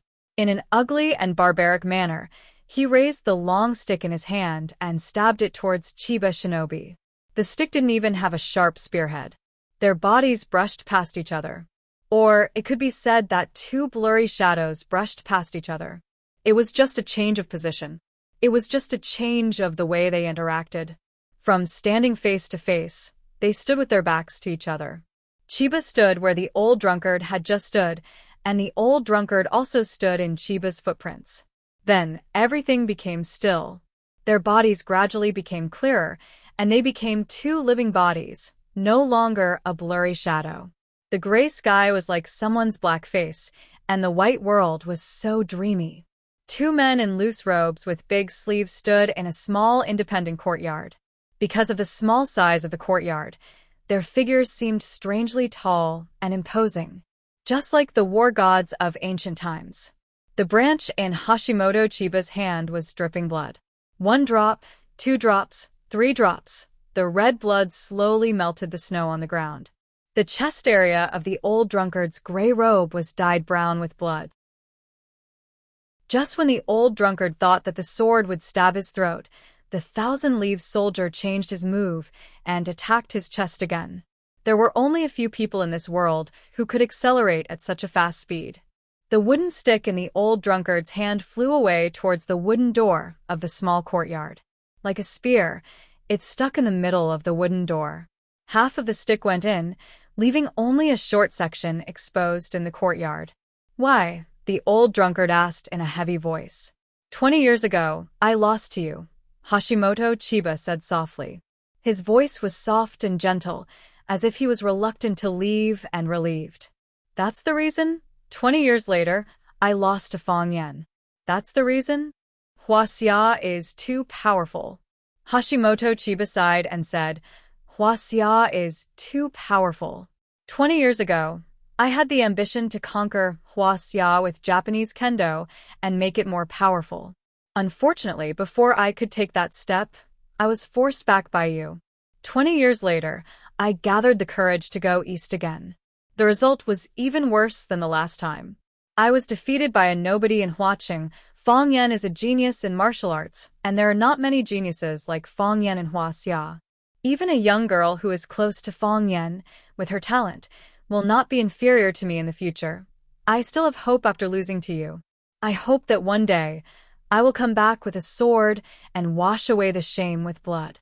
But when I saw them, I really lost all hope. There are too many talents in Huaxia, and the young people in Huaxia are too powerful. It's a pity that we don't have any young men and women like them. Not even one. God is so unfair to us. I've always been curious about what kind of magic the land of Huaxia has, how it can raise its children to be so outstanding and brave. I'm alive. They see me as a god, as the hope of Japanese martial arts. I know very well that I'm not their hope. I will only bring them illusory psychological comfort and a temporary dose of spiritual medicine. This kind of psychological comfort and spiritual medicine can deceive them, can numb them, let them still have expectations and fantasies. I believe that one day, I will bring them victory and glory. The consequences of this are too heavy. You single-handedly fought against dozens of Japanese islands. Your glory was boundless, and you completely trampled on the dignity of Japanese martial arts. You made Huaxia the Green Dragon, but none of the Japanese martial arts came out. Everyone hid in their own small homes and licked their wounds. Our generation has completely lost. What about the next generation? When a young man like Fang Yan truly grows up, when he becomes an incomparably sharp sword like you, when he does what you did all those years ago, charging into the East Ocean alone with a sword, when that time comes, who among the East Ocean's youths will be able to stop him? Who can go against him? My generation is lost, bringing fear into the hearts of the young martial arts. If the next generation of martial arts loses, what kind of psychological impact will it have on the next generation of martial arts?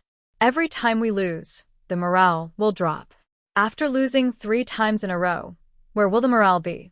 Where will the talents be? Who will protect our people? Who will guard our country? Chiba of the army covered his throat and coughed lightly. Fresh blood dyed his palms red. Blood flowed out from the gaps between his fingers, drawing a delicate, abstract picture. Don't underestimate your enemy. I really envy you. Envy that you were born in the great Huaxia. Envy that you have this black land under your feet.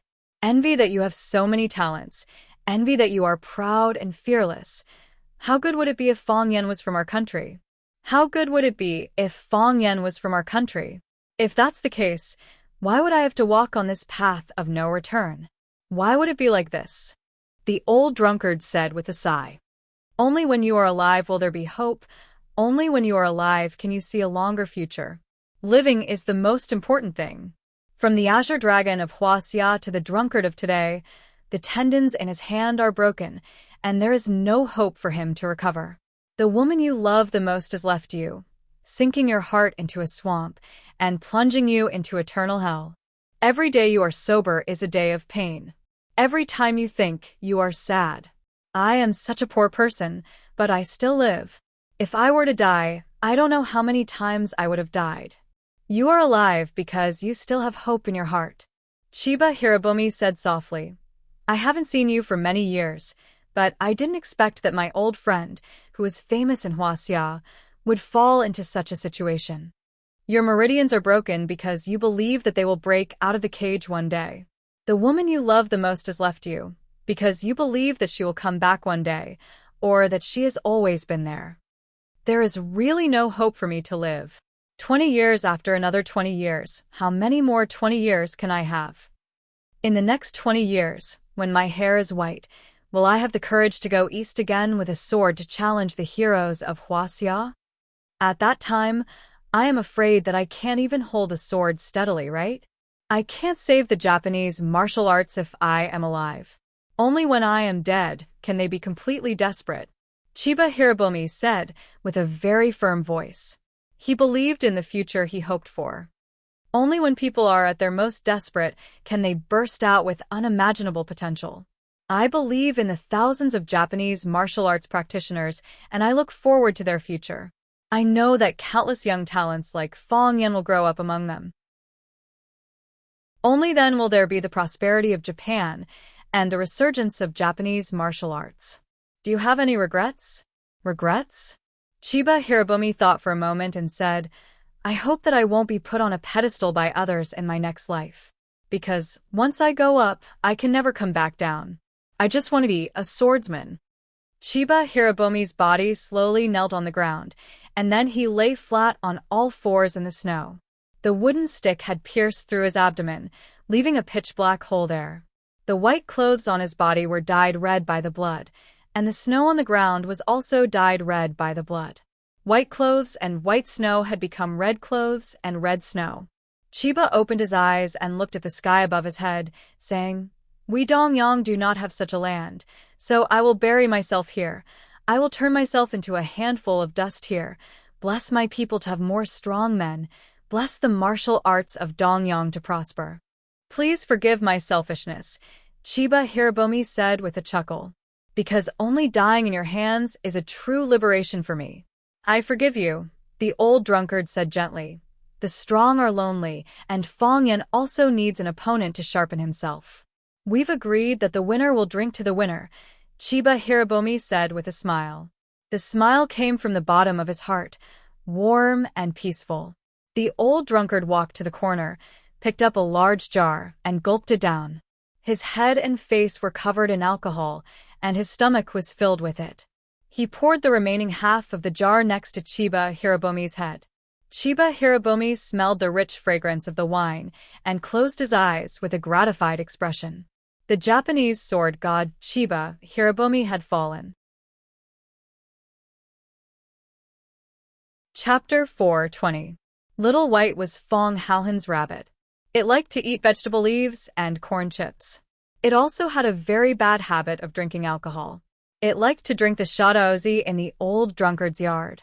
Every time it was Fong Haohen's turn to bring food and soup to his master or help his master clean up the yard, he would bring Little White over to have a sumptuous meal. At that time, it would drink the shadaozi in the yard as it pleased. Every time, it would lie on the ground drunk and be carried back by Fong Haohen like a little drunkard. Today, as usual, Fong Haohen carried Little White over to help his master clean up the house. He also gave the alcoholic Little White a small plate of shadaozi to celebrate its growth of 1 year. Suddenly, he saw Chiba Hao standing at the entrance of his master's yard. Fong Haohen's face was full of vigilance. He immediately rushed to the entrance of the yard, stared at Chiba Hao and shouted, "Chiba Hao, what are you doing here?" Seeing that Fong Haohen was full of hostility towards him, Chiba Hao immediately put on a posture that made it seem like he would counterattack at any time. All right. Fong Yan waved his hand and said, "Why are you pretending to be a loyal and filial son? I'm standing here.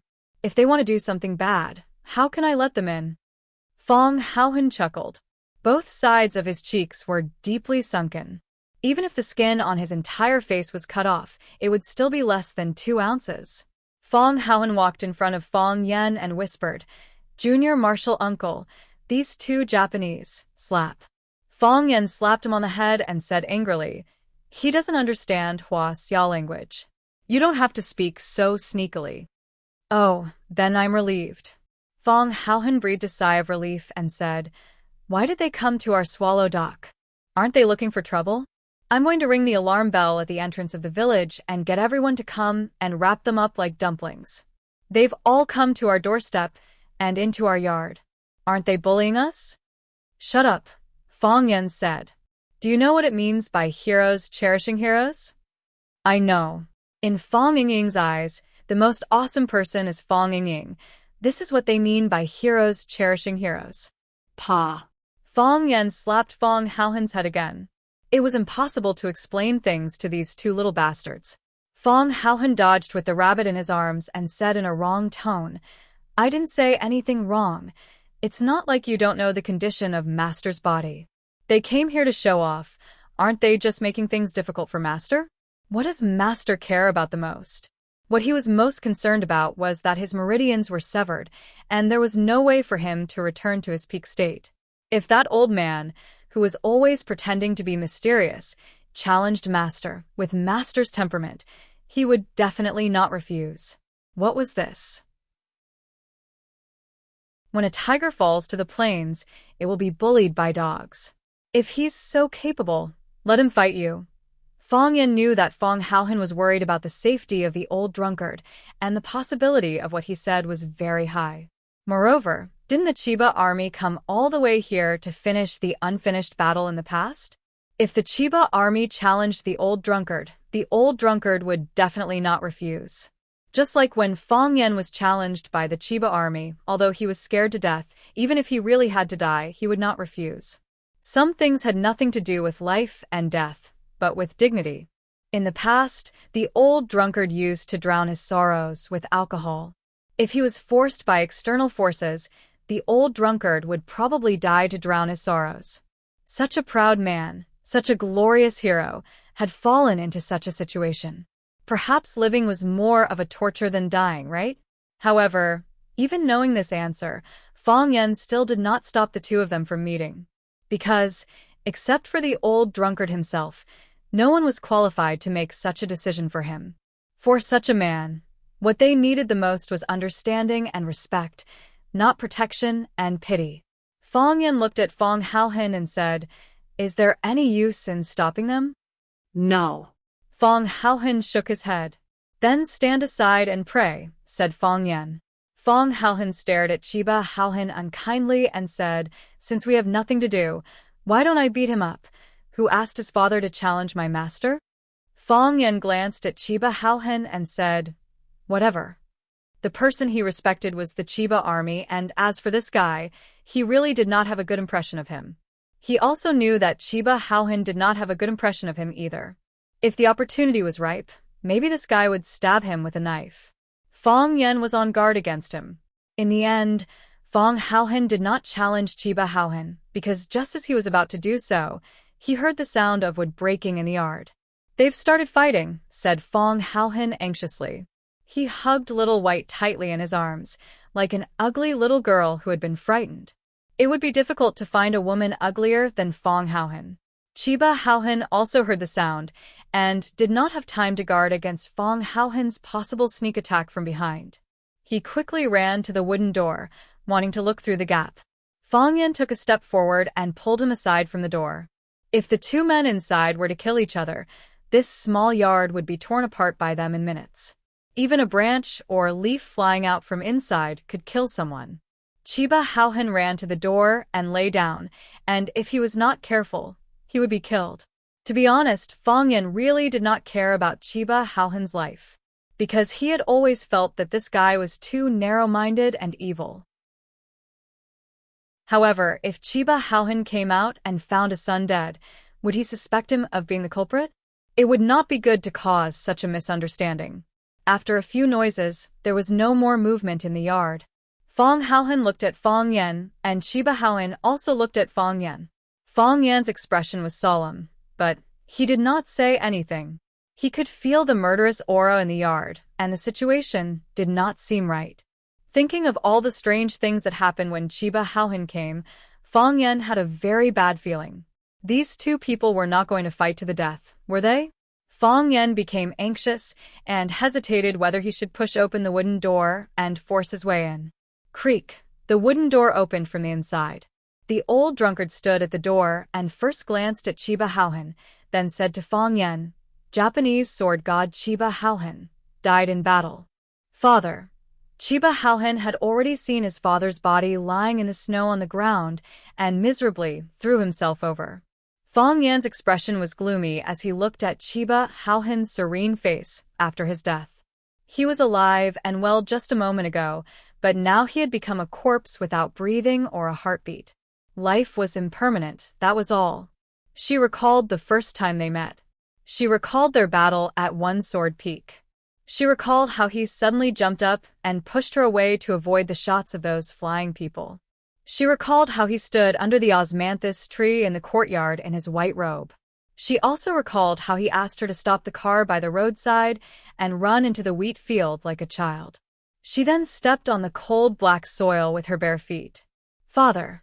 Chiba Haohen put his hand on the wound on his father's stomach, but no matter how hard he tried, the blood kept gushing out. Not only from the front but from the back as well. The large piles of snow in the yard were melted by the warm blood, and the melted ice and blood mixed together, forming even more ice water. The ice water soaked Chiba Haohen's body like a natural hotbed. As the blood from Chiba Haohen's body kept gushing out, the color of the ice water became thicker and thicker. The yard was filled with the smell of blood. Chiba Haohan saw the branch in his father's hand, so he grabbed it and charged at the old drunkard who was drinking from a wine jar in the corner. "I'm going to kill you," Chiba Haohan yelled, looking a little hysterical. He was going crazy. He was going crazy. He never thought that he would encounter something like this while accompanying his father to visit a friend in Beijing. The man who was like a god of war in his heart, the undefeated hero, was lying in a pool of blood like his previous opponents. How could he die? How could he die? He was the Japanese god of war, his most powerful father. All this time, he had been under his father's care and protection. He was arrogant because his father was the Japanese god of swords. He worked hard because his father was the Japanese god of swords. He always felt that he still had a lot of time. Under his father's guidance and protection, he would definitely be able to achieve as much as his father. Perhaps even more dazzling than his father. But why was his father suddenly gone? It was this man who took his father away. He wanted to kill him. He had to kill him, whoosh. He was only halfway there when a large jar of wine suddenly poured over his head. The cold wine drenched his clothes and messed up his hair. Even the white silk tied around his forehead loosened and was about to fly away. Most importantly, it froze him from head to toe and sobered him up. His eyes turned blood red, and he stared unblinkingly at the old drunkard. His breathing was rapid, but his body seemed to have been immobilized, unable to move at all. The old drunkard didn't get angry. He looked at him expressionlessly and said, "You are a lucky guy because you have a great father. You are also a tragic guy because your father is too great." Chiba still stared unblinkingly at the old drunkard. He seemed to understand what the old drunkard said, but it also seemed like he didn't understand anything. The old drunkard shifted his gaze to Fang Yen and said, "He wants to stay and let his body become a pile of dust in Huaxia. If he wants to see the vastness and depth of Huaxia, then let him have a good look. If he wants to use his feet to measure the courage and foundation of Huaxia, then let him have a good look. Let him wear my shroud, live in my coffin, and enter my tomb, a grand burial." Chapter 421. According to the customs of the villagers, it was a very inauspicious thing to hang a white banner in the first month. However, to the people of Swallow Dock, it was nothing out of the ordinary. On the eve of the Lunar New Year's Eve, the family would gather together to eat, drink, and happily welcome the new year. Then, they would receive a call from the northern borderline or the southern sea. Their family members had unfortunately died in battle. Everyone would silently put down their bowls, chopsticks, and wine glasses and raise the white flags that had been prepared under the boxes. They believed that the white banners could summon souls. They couldn't retrieve the corpses of their loved ones, and most of the time, they couldn't even retrieve their ashes. However, they hoped that they could summon the souls of their loved ones back to their roots so that they could meet in their dreams. Sacrifice was the norm. However, this was the first time Swallow Dock had raised the white banner for a foreigner, and it was for an East Asian at that. Qinya Bin died in battle. According to his last words, he hoped that he would stay in Huaxia and let his body turn into a pile of dust. The old drunkard gave Fang Yen full authority to handle this matter. He also gave his shroud, coffin, and tomb to the Thousand Leaves Military Department. Yes, making burial clothes, making coffins, and reserving graves for the living was also an ancient tradition of Swallow Dock. Moreover, only the most respected person in the family would receive such preferential treatment and glory. These people could enter the ancestral mountain after they died, and their spirit tablets could be placed in the family's ancestral hall. Now, the old drunkard had given this honor to the Thousand Leaves Military Department. Of course, the memorial tablet of the Thousand Leaves Military Department could not be placed in the Fang family's ancestral hall. Everyone was worried that the Qinya division of the army would fight with the ancestors of the Fang clan after they entered. After all, everyone's habits and way of thinking were still very different. Fang Yen conducted the funeral for Qianya and hung white banners on the tallest camphor tree in the courtyard of the Fang family. Bai Hui personally wrote an elegiac couplet for Hero Bai to hang on the door, a foreign guest from the Chiba army, a hero of heaven and earth, the Japanese sword god. Fong Yixing led Fong Hao, Zhao Qingxin, and the rest to slaughter pigs and sheep, preparing for the feast. The old drunkard said he would give him a proper burial, so naturally, the Fong family would give him a proper burial. Banquets were an essential part of a grand funeral. Whenever there was a wedding or a funeral, the villagers had to be invited to have a good meal. The more extravagant and lively the banquet, the more it could be called a funeral. This was no different from the outside world. At the door of the small house, the teacher was holding a big teacup and looking in the direction of the Fong family. He asked, "What's the matter with the Fong family?" The Japanese sword god Chiba came to Swallow Dock to challenge Mo Qinglong and died in battle. After his death, he left his last words, hoping that he could be buried in Huaxia and become a pile of dust in the earth. The Fong family is currently preparing for his funeral. Bai Xiao, who is standing behind him, replied softly, "How much power have you recovered from underestimating the enemy?" The teacher asked. "Less than 50%. How powerful is the Thousand Leaves Army?" 20 years ago, they were evenly matched. After 20 years of comprehending the swordsmanship of the Chiba military division had become even more refined. 10,000 swords become one. He was almost invincible in East Asia. Those who saw the battle with Fong Yen at one sword peak said that he was a very terrifying opponent. If it weren't for Fong Yan's sudden breakthrough in his Taiji heart, it would have been very difficult for him to win this match. In that case, how did Mo Qingdi defeat Qian Yibing, who was at his peak condition with less than half of his strength? "He came to seek death," Bai Xiao said with a sigh.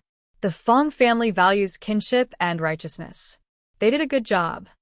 The teacher pondered for a long time and said, "Hang my white banner." "Mister," Bai Xiao stopped him. If the teacher hung the white banner, the death of the Thousand Leaves Army would become a big deal for the entire Swallow Dock. "Hang it." The teacher waved his hand and said firmly, "Mr. hung the white banner." Fong Yingying ran to Fong Yen and said while panting, "The Yi family hung the white banner." Fong Haohan moved to Fong Yen and whispered, "The Li family hung the white banner. The Wan family hung the white banner." The entire Swallow Dock was full of white banners. The Fong family hung the white banner because of the deep relationship between the old drunkard and the Thousand Leaves Army, and also because Fong Yen and the Thousand Leaves Army were both enemies and friends. The teacher hung the white banner because he deduced the truth from some unusual information. Heroes cherished heroes. How could the teacher's action not be a hero's? The other villagers of Swallow Dock hung the white banner because they began to pay attention to this matter and learned about it. Then, they respected and admired this foreign guest from the bottom of their hearts.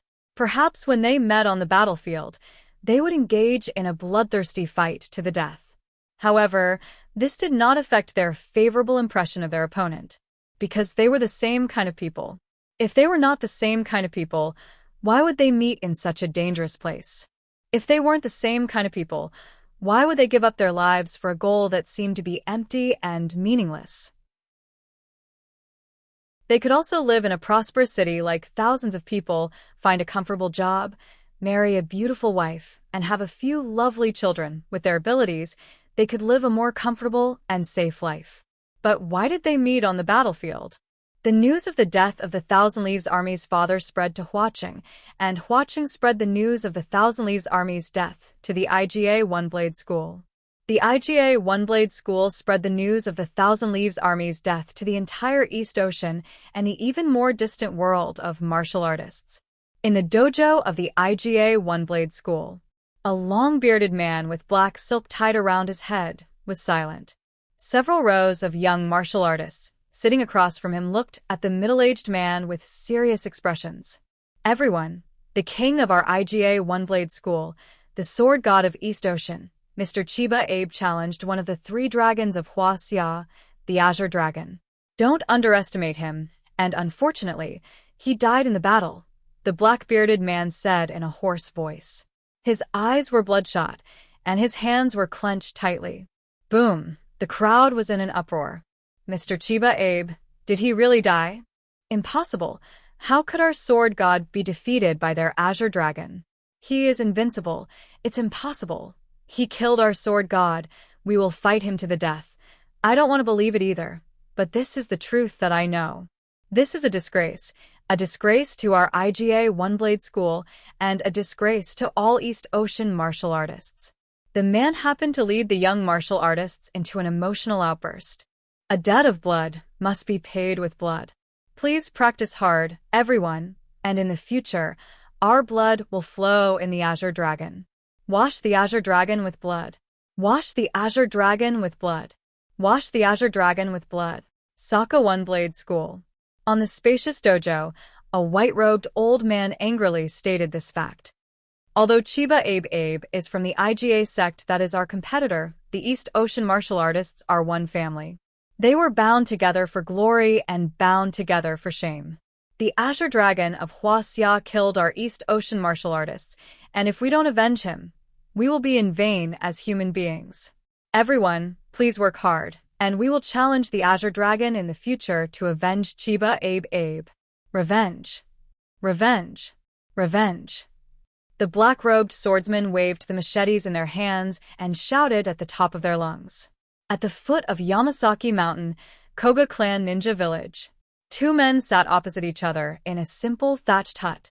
One was a middle-aged man in black with several scars on his face, and the other was a skinny old man. It was hard to tell his age, but he was too old. His skin was so loose that it looked like it was about to fall off. His teeth had all fallen out, and it was difficult for him to even open his eyes. Chiba Abe has fallen. This is the death of U.S. East Ocean martial artists. The bald man said angrily. Chiba Abe has always been the totem of U.S. East Ocean martial artists, and also the hero in our hearts. Now that he has also died in the hands of the Azure Dragon of Huaxia, our ninja clan can't turn a blind eye. I will go to Huaxia to challenge the 3 dragons and 7 tigers. If I win, it will prove that we East Ocean martial artists are not weak. If I lose, then let me die on the battlefield. The old man opened his eyes with difficulty, and his loose eyelids almost covered most of his pupils. He carefully looked at the bald man in front of him and said, Kakuto-kun, it's good that you can make such a choice. You are indeed the pride of us Koga ninjas. As a jonin, you need to stand up in times of crisis like this. Go and see their 3 dragons and 7 tigers. I look forward to your return. At that time, I will personally crown you as the king of ninjas. Even if you die in battle, isn't it a kind of glory? Chiba Abe walked a path that no one has taken before, and he made a choice that we don't have the courage to make. He is a hero, the soul of our country. You too. The bald man knelt on the ground, kowtowed 3 times, and turned to leave without saying a word. Clang! The door closed, and the oil lamp in the room went out with a whoosh. Do you know? Our East Ocean sword god died in battle in Huaxia. God, I really can't accept it. Huaxia has 3 dragons and 7 tigers, and each of them is a 1 in a million master. Azure Dragon, don't underestimate your enemy. 20 years ago, he broke into East Ocean alone with a sword and fought dozens of East Ocean masters. He didn't stop conquering until he met Chiba Abe, who was equally young and talented. If it wasn't for Chiba Abe, if it wasn't for our East Ocean sword god, all of our East Ocean martial artists would have been trampled under his feet. East Ocean swordsman, do you have the guts? Do you still have any passion? If you are not a group of cowards, then go and seek justice for our sword god. Kill Azure Dragon, avenge. Chiba Abe's death provoked the anger and hatred of the entire East Ocean martial arts world. One after another, dojos and sects stood up. They hung Chiba Abe's portrait at the door of the dojo, and they swore to avenge the sword god. Chiba Abe became a god. After the sword god, there was no more sword god. Chapter 422. That night, several disciples of Chiba's battalion escorted his wife and daughter, Chiba Kaori, to Beijing. Chiba Kaori's wife was called Ozawa Wakako. She was a respectful, gentle, and beautiful woman. Chiba Kaori's good looks were inherited from her. She treated the Fong family very calmly.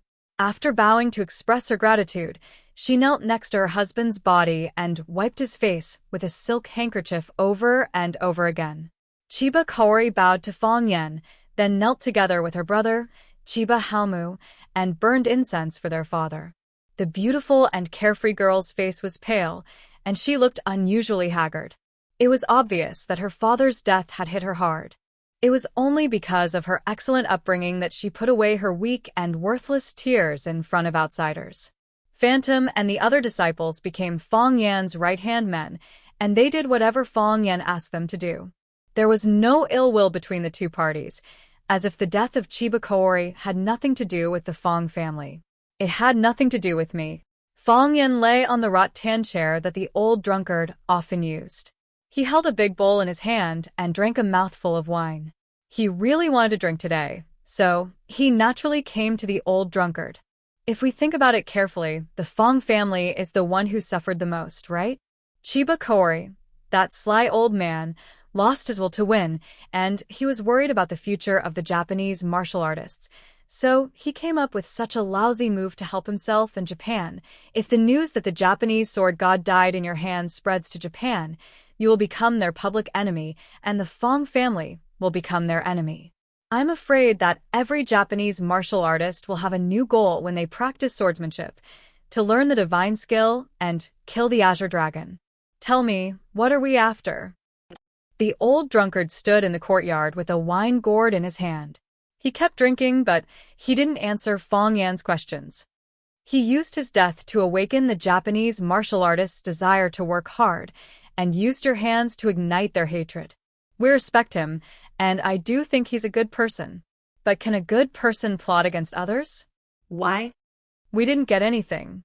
He didn't even give me $100.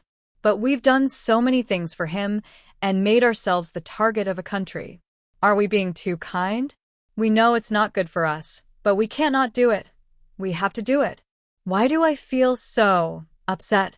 If I were to find him, he would do the same, old drunkard said in a dull voice. He was silent for a long time before he suddenly spoke. This made Fong Yan feel that the voice did not come from his mouth, but someone else was talking to them. Are you that confident? You don't believe me? Fong Yan thought about it seriously and said, He is indeed such a person. On the way back to pick him up, I suddenly realized something. Then, he stood by my side and guarded me carefully. He was worried that I would be in danger. If he had taken action at that time, I wouldn't have stood a chance. However, I wasn't worried at all. I'm a narrow-minded guy. Since when did I trust someone so much? But his son's emotions were very unstable. There were several times when I wanted to take action, but he stopped me with his eyes. I should have been the one to die, old drunkard said. You've never said something like that before, Fong Yan advised seriously. He didn't want old drunkard to die, even if he knew it would be crueler for him to live. But wouldn't there be nothing left after death? In the past, I thought I still had hope. Just like what he said, I hoped that I could find myself again and return to my best state. I hoped that she would always be there and never leave. So I kept waiting. But now I'm a little tired of waiting, and I'm tired of drinking. So I want to die. I don't know what death is like. Maybe it's more interesting than living? I don't know either, Fong Yan said. But if you die, you won't have a chance to prove that you can return to your original glory. You also can't believe that she has always been there and never left. Also, Dragon God has a tough life. You can't just let him break your tendons, right? When there's a chance to take revenge, you still have to beat him up in front of everyone. Even if you don't care about any of this and let it go. What about me? Have you let me go as well? Old drunkard thought about his words for a long time, but found that he still didn't know how to answer Fong Yan's question. What do you mean I've let you go? When did I ever carry you? Besides, if he dies, you have to live, Fong Yan angrily said. You owe so much. You've pulled the hatred of an entire country's martial artists. If you die, won't they come after me for revenge? My skin is thin, and my flesh is tender. How could I be their match? Old drunkard was speechless for a long time. standing in the middle of the courtyard with the gourd in his hand. He even forgot to drink. Crack! Old Drunkard suddenly exerted force, crushing the gourd in his hand into pieces. He lifted a large jar and gulped down a mouthful of wine. Then, he swung the large jar and smashed it at the other jars. Clang! The two jars collided with each other, making a loud noise. He picked up the second vat and smashed it towards the other vat. Then the third jar smashed into even more jars. Clang, clang, clang, clang, clang. Old Drunkard smashed all the jars in the courtyard. Even the new wine he brewed on New Year's Eve was smashed. Stop drinking. Old Drunkard breathed out like a sword and shouted. When Old Drunkard smashed the jars, Fong Yen understood what he wanted to do. Obviously, Chinya's death had greatly affected Old Drunkard. Someone didn't hesitate to die to fulfill his wish, so how could the torture he was suffering compare to that? But he didn't cheer, nor would he help. He wanted to watch helplessly as the Old Drunkard personally smashed these wine jars, personally smashed the new and old wine he brewed, personally smashed his current rotten and tattered life into pieces. He's been drowning for too long. He should have been reborn a long time ago. Until all the jars in the courtyard were smashed, the tiles were broken, and the wine was spilled all over the courtyard. Even the air was filled with the strong smell of burning knives, making one feel intoxicated. Good, good, good, Fong Yen shouted good 3 times in a row. He jumped up from his chair and said, I knew this day would come. I've been waiting for this day. I knew you would stand up again. I knew you would soar to the sky. I knew it would be like this. The humiliation of one person is better than the humiliation of a family, and the humiliation of a family is better than the humiliation of a country. I know that the news of this battle has the effect of gathering the ambition of the Japanese martial artists and provoking their hatred. But what's there to be afraid of? Mo Qingdi ignored Fong Yan's flattery and went into an invincible performance. If I could challenge the 36 islands of the East Ocean and fight 36 East Ocean people by myself, then I can challenge the 36 islands of the East Ocean and fight 36 East Ocean people by myself again. 20 years ago, I could defeat Sword God once, then I can defeat Sword God again. 20 years later, I can kill Sword God once, then I can kill Sword God again. From now on, no one in Japanese will dare to call themselves Sword God. Fong Yen was so excited that his body was trembling, unable to control himself. Just listen, just listen. What's heroic spirit? What's heroic spirit? What's a perfect example of acting cool?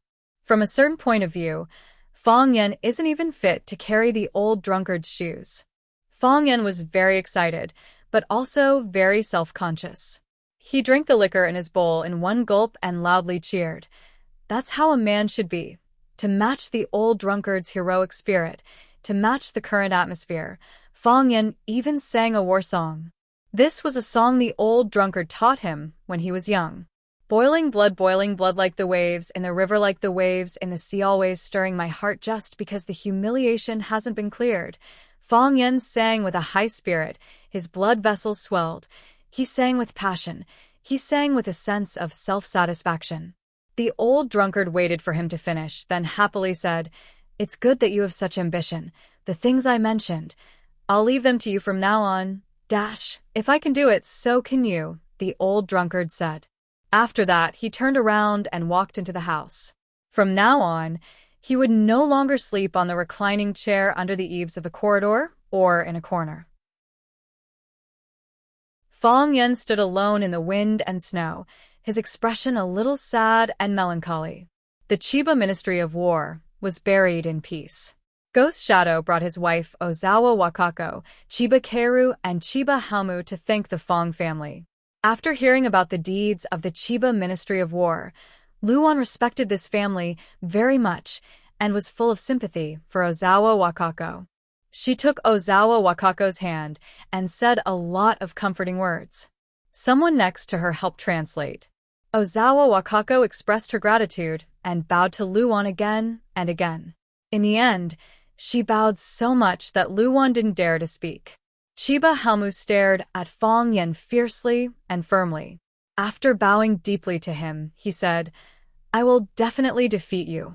Slap. Fong Yan slapped Chiba Haomu's head. After that, he slapped Chiba Haomu's shoulder again and again. With a sad expression, he said in a heavy voice, "You are a good boy. Don't have too much psychological pressure. Your father is gone, but your uncle is still here. In the future, I will take on the responsibility and obligation of educating you. I believe that you will become an excellent swordsman, just like your father." Chiba Haomu's face turned red because of Fong Yan's slaps, but he couldn't lose his temper because everything the interpreter said seemed to be for his own good. Chapter 4:23. The sky was bright, but because of the cold weather, the snow on the ground was still hard and squeaky when one stepped on it.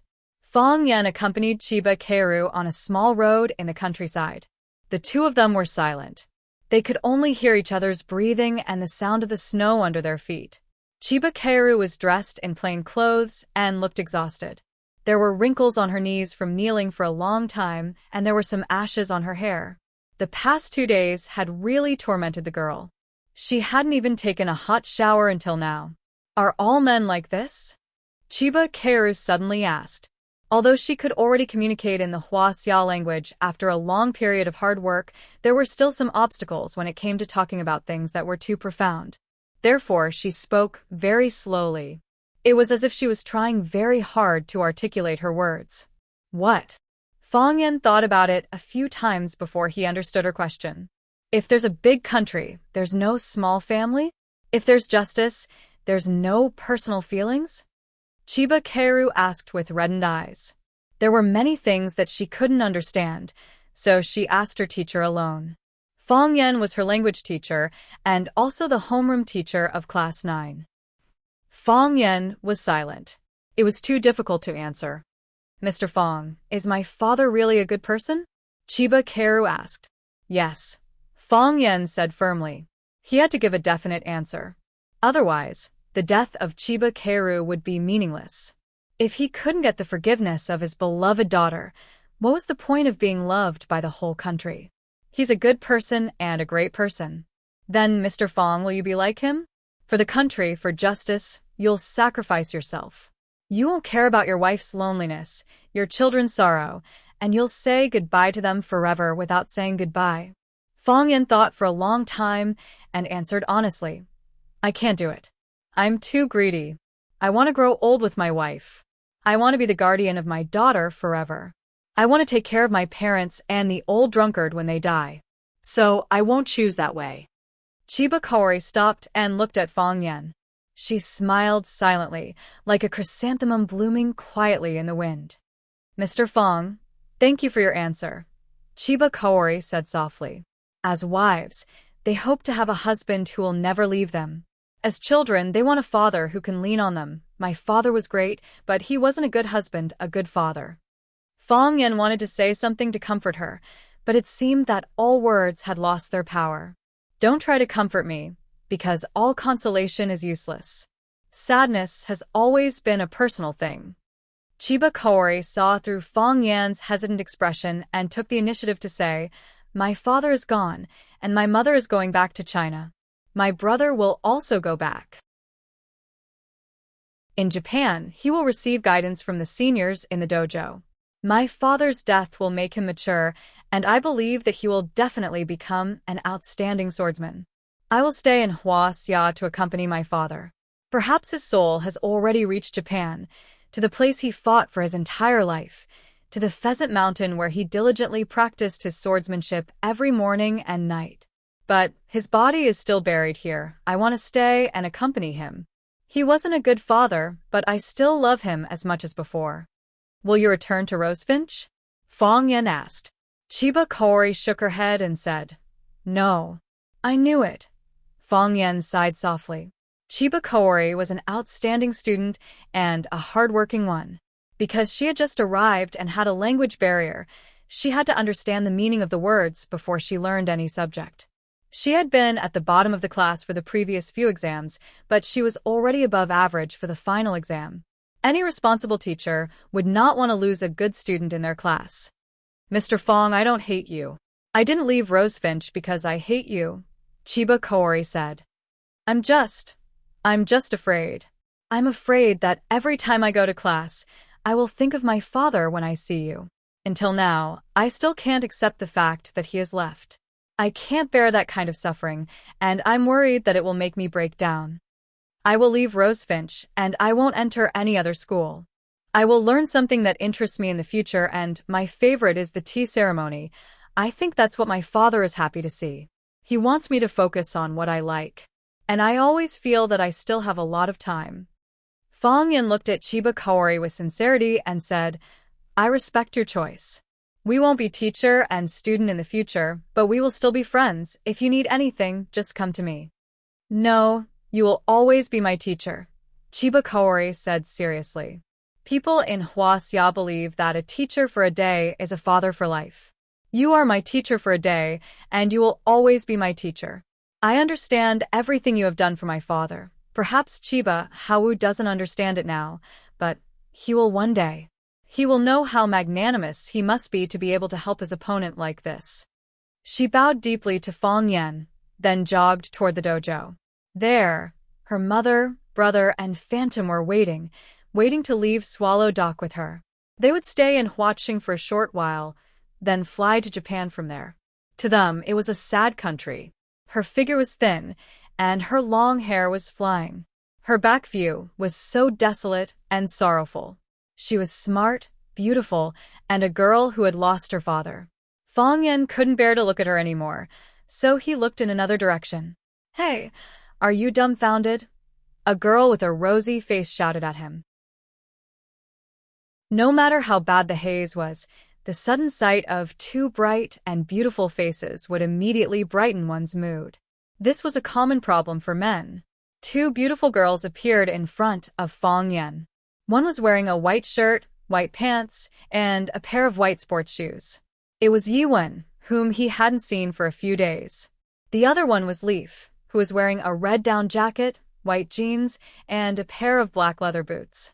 They were both young and beautiful. One was elegant and the other was cute. They were both beautiful. Seeing Fong Yen looking at them without saying anything, Yi shouted impatiently, Hey, I'm talking to you. Didn't you hear me? I didn't expect such a beautiful girl to like such a shameless man. There are so many idiots nowadays. Yi obviously misunderstood the relationship between Fong Yen and Chiba Kaoru and regarded Chiba Kaoru's action of running away as Fong Yan's heartless betrayal of girls. Yi started her studies in Swallow Dock. Because her parents worked in Yanjing for a long time, she transferred her school registration to Yanjing City. Although she lived in Yanjing City, she often went to Swallow Dock. Her growing up was almost the history of Fong Yan's cheap deeds. The competition between her cousin Yiro and Fong Yen every year was the biggest drama of the year that she looked forward to the most. She had watched the competition between Yiwen and Fong Yen since she was 5 or 6 years old, and now she had grown up watching the competition between Yiwen and Fong Yen. As a result, she had seen Fong Yan's ugly face, all kinds of shameless expressions, all kinds of funny ways of begging for mercy, and all kinds of ways of running away. This almost subverted her outlook on life and values. Until now, she was still wondering why a man could have such a shameful side. Therefore, she wasn't talking nonsense when she said that Fong Yen was a shameless man. It was the result of watching the competition for 10 years. Moreover, because she was the most hardcore audience, she gnashed her teeth at Fong Yan's behavior every time. She was sharp-tongued and liked to sneer at Fong Yen. Fong Yen was not a man who was willing to suffer losses, and his way of fighting back made her so angry that her liver hurt. In the competition before the new year, Fong Yen ran away, which made her extremely angry. How could such a guy with no chivalry be her sister's opponent? Fong Yen was a little angry and said, You can scold me for being shameless, but don't scold your sister. What's wrong with her liking me? In terms of eloquence, 10 Yezi were not as good as 1 Fong Huahua. Sure enough, Yezi was ashamed and annoyed. She said angrily, How can you be so shameless? I'm not talking about my cousin. My sister doesn't like you. How do you know your sister doesn't like me? What if she likes me? You said that those who like me are idiots. Isn't that calling your sister an idiot? Fang Yan said to Yuan, who looked calm and indifferent, as if she didn't care about anything. Of course I know. How could I not know? Yezi reached out and took Yuan's arm, saying, My sister is such an excellent, elegant, and beautiful woman. How could she like a man with no taste, no looks, and a vicious mouth like you? Do you think my sister is blind? Only the person involved knows about this kind of thing. What right do you, an outsider, have to say such things? Okay, then I'll let the person involved tell you personally. Yezi turned around and took Yuan's arm, saying, Sister, tell him. Do you not like him? Yuan looked at Yezi in silence. Sister, just tell him. Yezi showed her divine skill of acting coquettishly again. The girls of Swallow Dock didn't know how to act coquettishly, but they knew how to roll up their sleeves and fight. Yezi had lived in Yanjing City for a long time, so she learned this powerful skill. She shook her petite body and said, Sister, say something. Say something. I want him to be convinced of his defeat. I like him, Yuan said softly. In an instant, the wind stopped, the clouds dispersed, and everything was still. Chapter 424. How could he do this? How could he do this? For no reason. Inexplicable and sudden.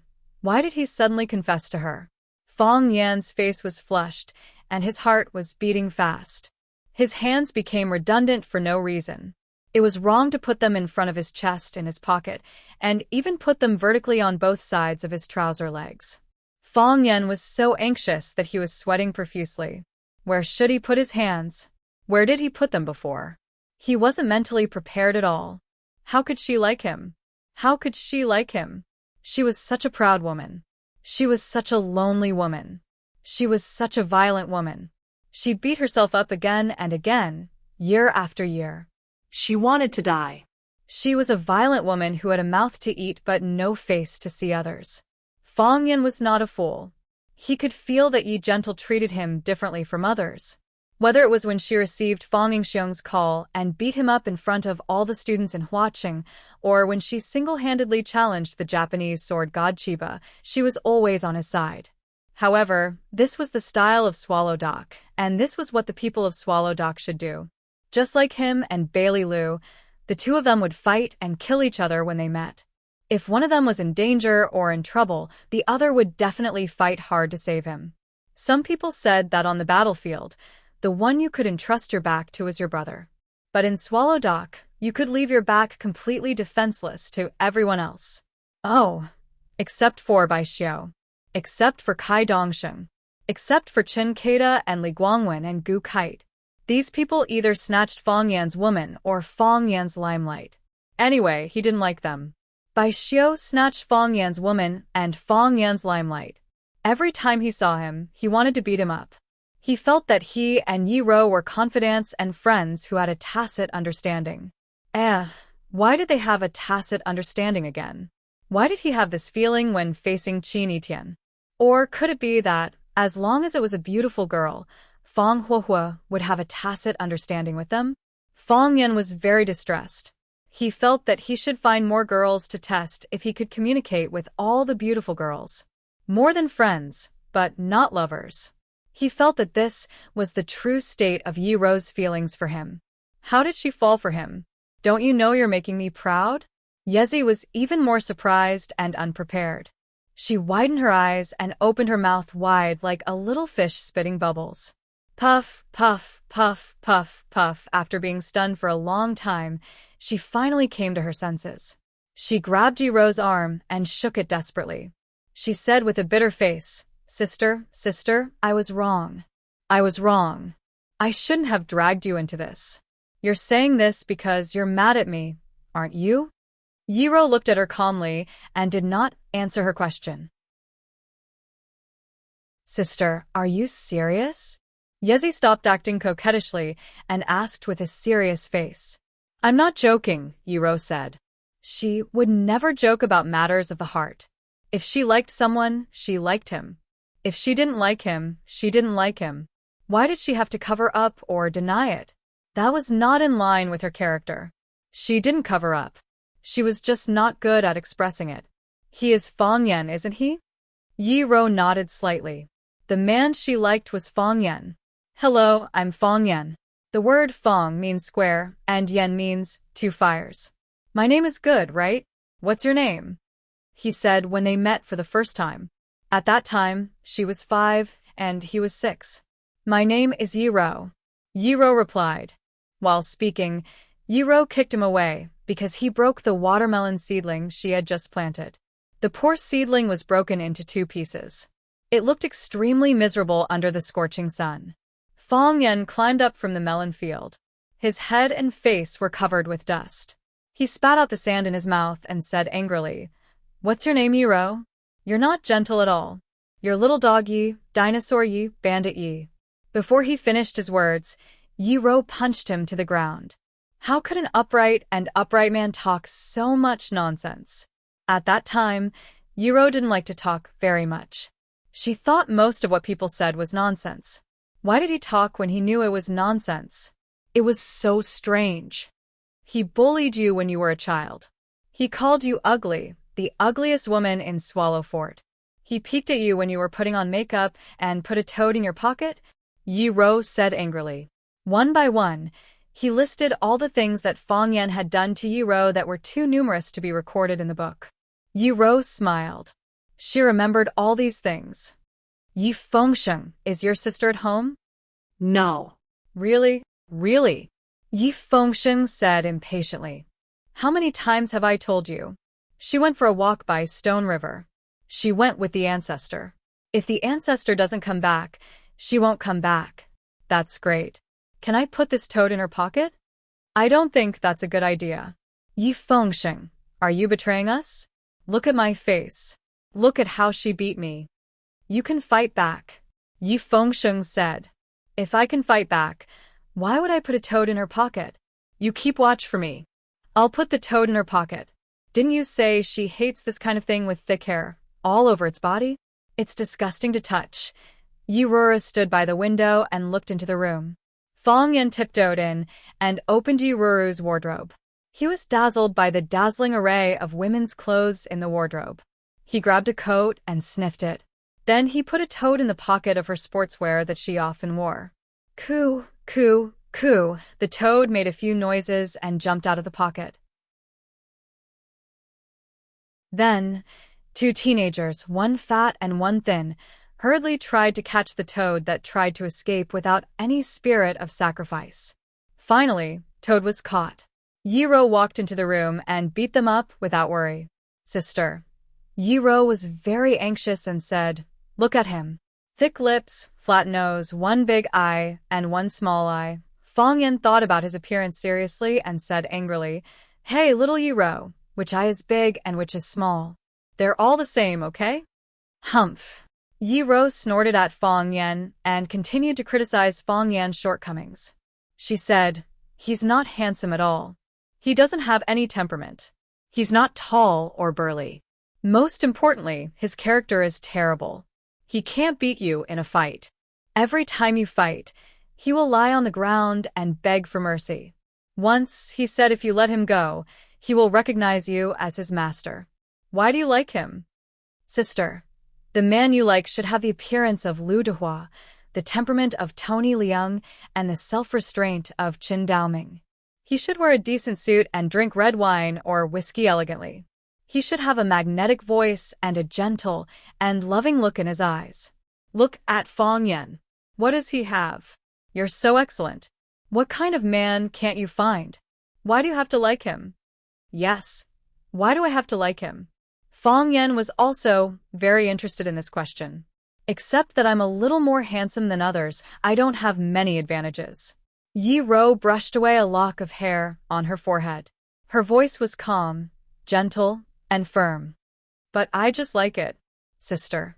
Yi Ro stamped her feet angrily. She knew her sister's character. No one could change her mind once she made up her mind. It was useless to say more.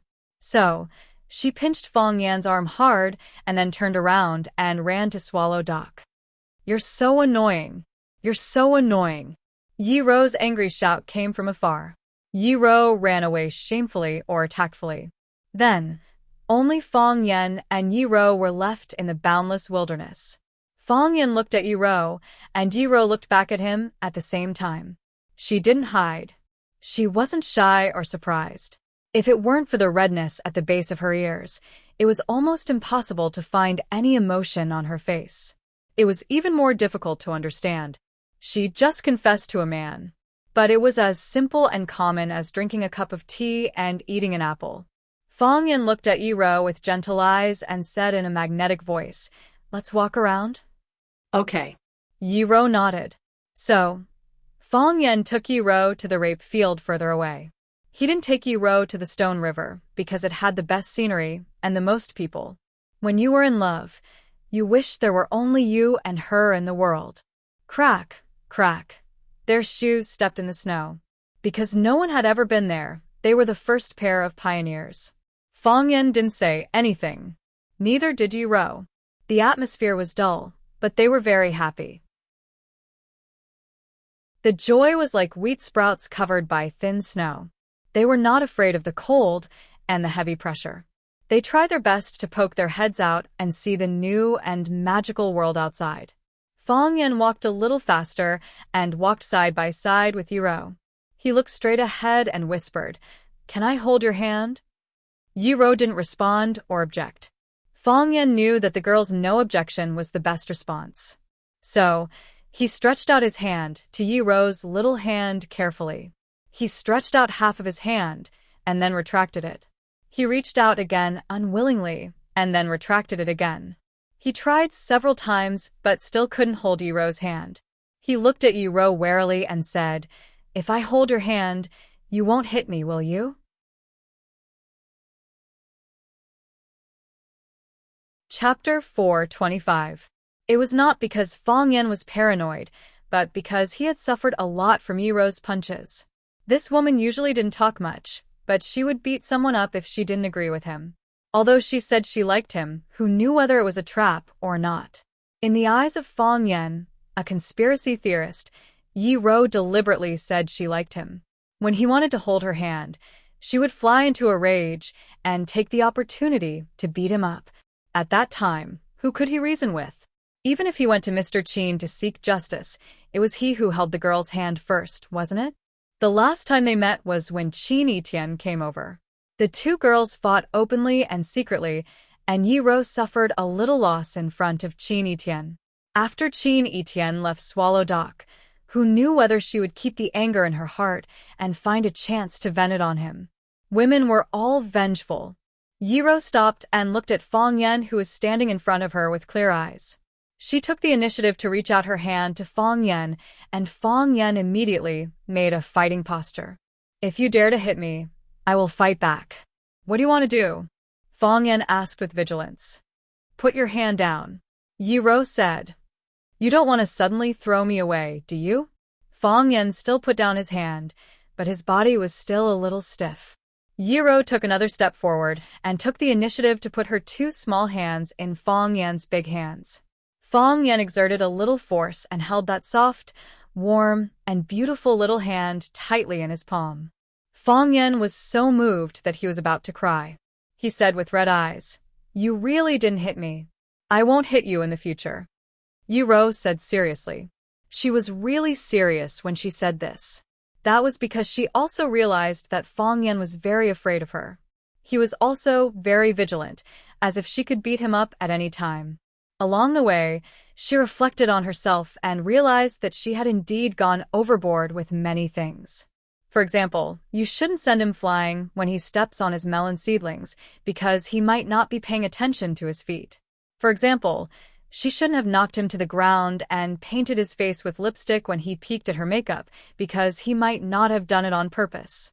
For example, she shouldn't have beaten him so brutally every time they sparred, because this hurt a man's self-esteem. A man's face still had to be protected, especially a man who loved to keep up appearances. "I'm an insecure man." Fong Yen carefully felt the smoothness of Yi Ro's palms. How could the hands of such a violent woman feel so comfortable? Compared to the time when he was humiliated by it, This was simply the difference between heaven and hell. My family was poor when I was young, and I was always bullied by the children in the village. After that, every time we sparred, I was always the one who lost. This is the first time I've lost, and I only feel indignant. The second time I lost, I still couldn't accept it.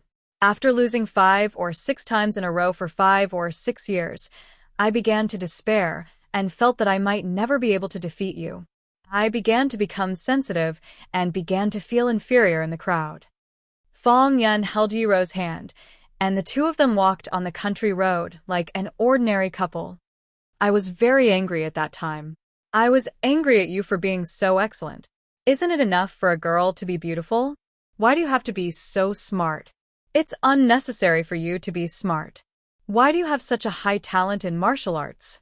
I felt that God was too kind to you, but it was too unfair to me. If someone told me that you were God's goddaughter, I wouldn't doubt it. Otherwise, why would God give you all the best things in the world? Do you know how much I wanted to defeat you at that time? Once I dreamed that I defeated you, and I actually woke up with a happy smile. When I woke up, I found it was just a dream, and I felt a little depressed. I thought that even if it was a dream, it should be a beautiful dream, so I tried hard to fall asleep and continue the dream, but I lost sleep. Fong Yan was wearing a green robe, while Yi Rou was wearing a white robe. Seen from a distance, the black and the white were a perfect match. At that time, I met another girl. She was very beautiful, she was very gentle, and she was very understanding. When I was sad, she would comfort me. When I was desperate, she would encourage me. When I was injured, she would clean and bandage my wounds. When I scolded you. Speaking of this, Fong Yan hurriedly glanced at Yi Rou and found that she wasn't angry, so he continued, she would also scold you with me, blaming you for beating me like this. Compared with you, I felt that she was an angel sent by God to save me. At that time, I felt that all the suffering I had endured had been rewarded. When I was sad, I would go to her. Sometimes I pretended to go to her. When I was injured, I would go to her and ask her to bandage my wounds. She would say some bad things about you. I often pretended to be injured to go to her. After a long pause, Fong Yan smiled bitterly and said, I thought she and I were a perfect match. She knew my feelings and I also knew hers. At last, I tragically found that she already had someone she liked, and I was just an insignificant person. Yi Rou held Fong Yan's hand tightly, expressing her comfort and sympathy for him.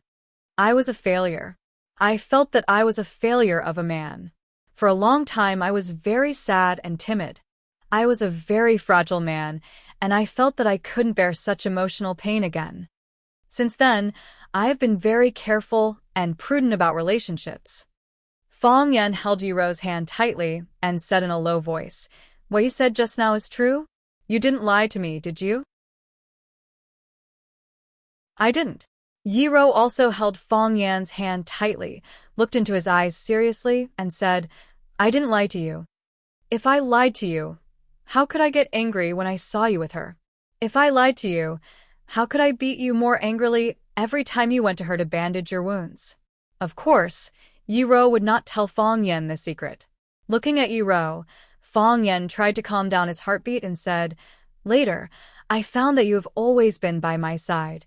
Some people say that a woman is made of a man's rib. So, you must believe that there must be a woman in the vast sea of people who will love you as much as she loves her own body. Because you are her body, and she is your limb.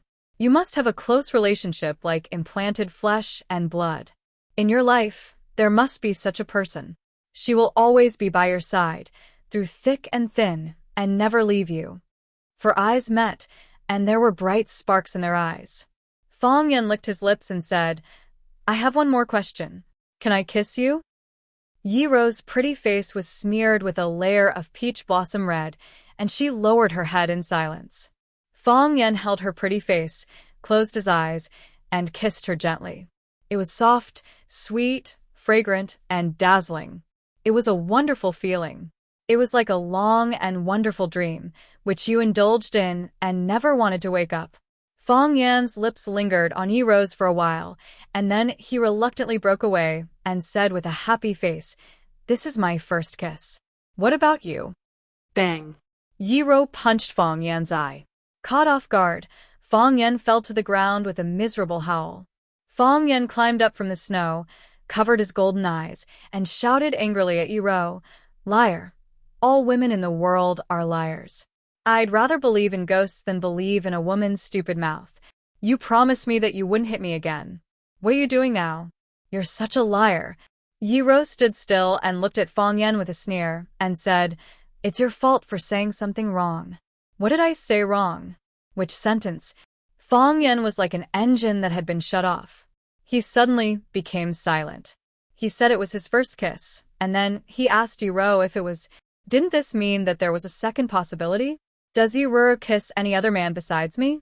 It seemed that he had indeed said something very stupid. "How do you scold me when you're with her?" Yi Ro looked down at Fong Yan, who was lying in the ditch, and suddenly asked aloud. Fong Yan's eyes lit up.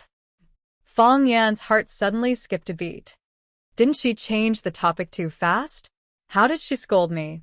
Actually, it's not really a scolding. She just said that your kung fu was too good, and you were too proud, so you bullied me. Fong Yan smiled awkwardly. Now that I think about it, maybe I was jealous of you. Think about it, a man like me was always bullied by a girl. Who could accept such a thing? What did you use to bribe Yezi? Yi Ro continued to ask. What bribe? Fong Yan asked with a confused face. How could I bribe Yezi? Yezi is your sister, and your loyal confidant. What can I use to bribe her? If you didn't bribe her, would she drag me here for a walk? Would she take the initiative to greet you? Would she force me to ask if I liked you? Would she cooperate with you to put on this show? Yi Ro raised her doubts one after another. Coincidence. Fong Yan smiled and said, It's a complete coincidence. Don't misunderstand. If you don't tell me the truth, I'll lie to you too, Yi Ro threatened. Fong Yan thought for a moment. If Yi Ro told him that she was lying when she said she liked him, wouldn't he suffer a great loss? So, Fong Yan decided to be honest and said, I promise to give her a box of black tortoise ointment. Pa. Yi Ro stepped on him again. Chapter 4:26. Yi Ro had planted two moles, Fong Ingying and Fong Haohan, on his side, or they might have taken the initiative to surrender, which made Fong Yan feel that he had suffered a great loss. He had also tried his best to persuade Fong Ingying and Fong Haohan to be his double spies, which meant that they seemed to be helping Yi Ro, but in fact, they were helping him. They nodded without blinking an eye. Fong Yan had completely given up on these two guys who betrayed him. Originally, Fong Yan couldn't bribe Yezi. Yezi was Yi Ro's hardcore fan, so it was impossible for her to betray Yi Ro and sell any information about her. Moreover, she and Fong Yan had always disliked each other. She thought Fong Yan had no backbone and integrity, while Fong Yan thought she talked too much nonsense by acting coquettishly and cute. They often quarreled when they met, and even recently, they often made sarcastic and vicious attacks on each other. However, the arrival of Qin Etienne solved this problem for Fong Yan. When Qin Etienne came to Swallow Dock to pay a New Year's visit, he brought a lot of valuable and rare gifts. One of them was Xiangui ointment, which was hard to find in the human world. The so-called Xiangui was also called the fire turtle. Its whole body was red, and it was mostly born in the sea or valley of volcanic eruptions. It was said that this kind of turtle was very spiritual. It could predict the volcanic eruption months in advance, and then migrate in groups.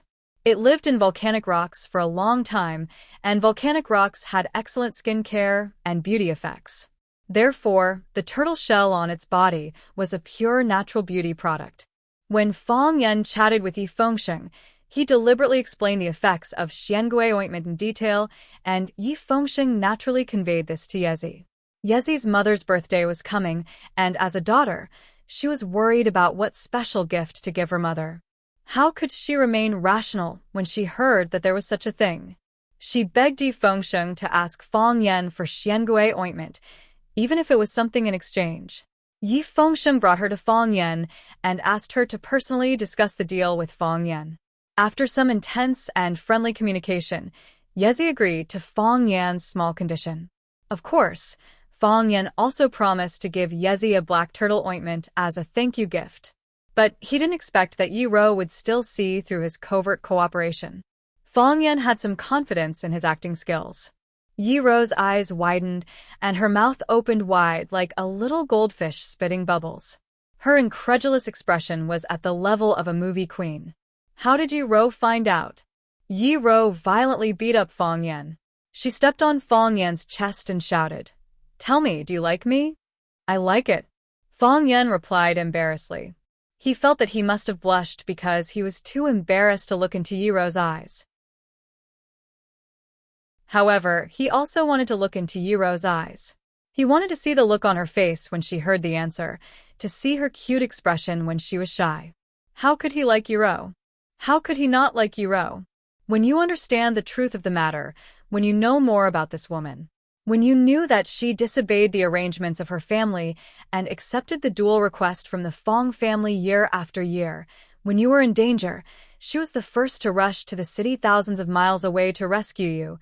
When you were in danger, when you saw her face filled with sorrow as she watched the tragic scene when she broke free from the net, and when those birds flew away, her expression of joy and relief. The conflicts when you were young became beautiful marks in your memory. The fights and quarrels and being beaten became the flowers blooming on both sides of your life. Every interaction was lovely, and every contact was worth remembering.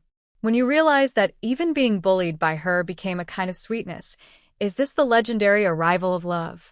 Yi Ro blushed slightly. Then she withdrew her foot with satisfaction and said, "I also want a black turtle ointment." Then, she turned around and walked towards the village.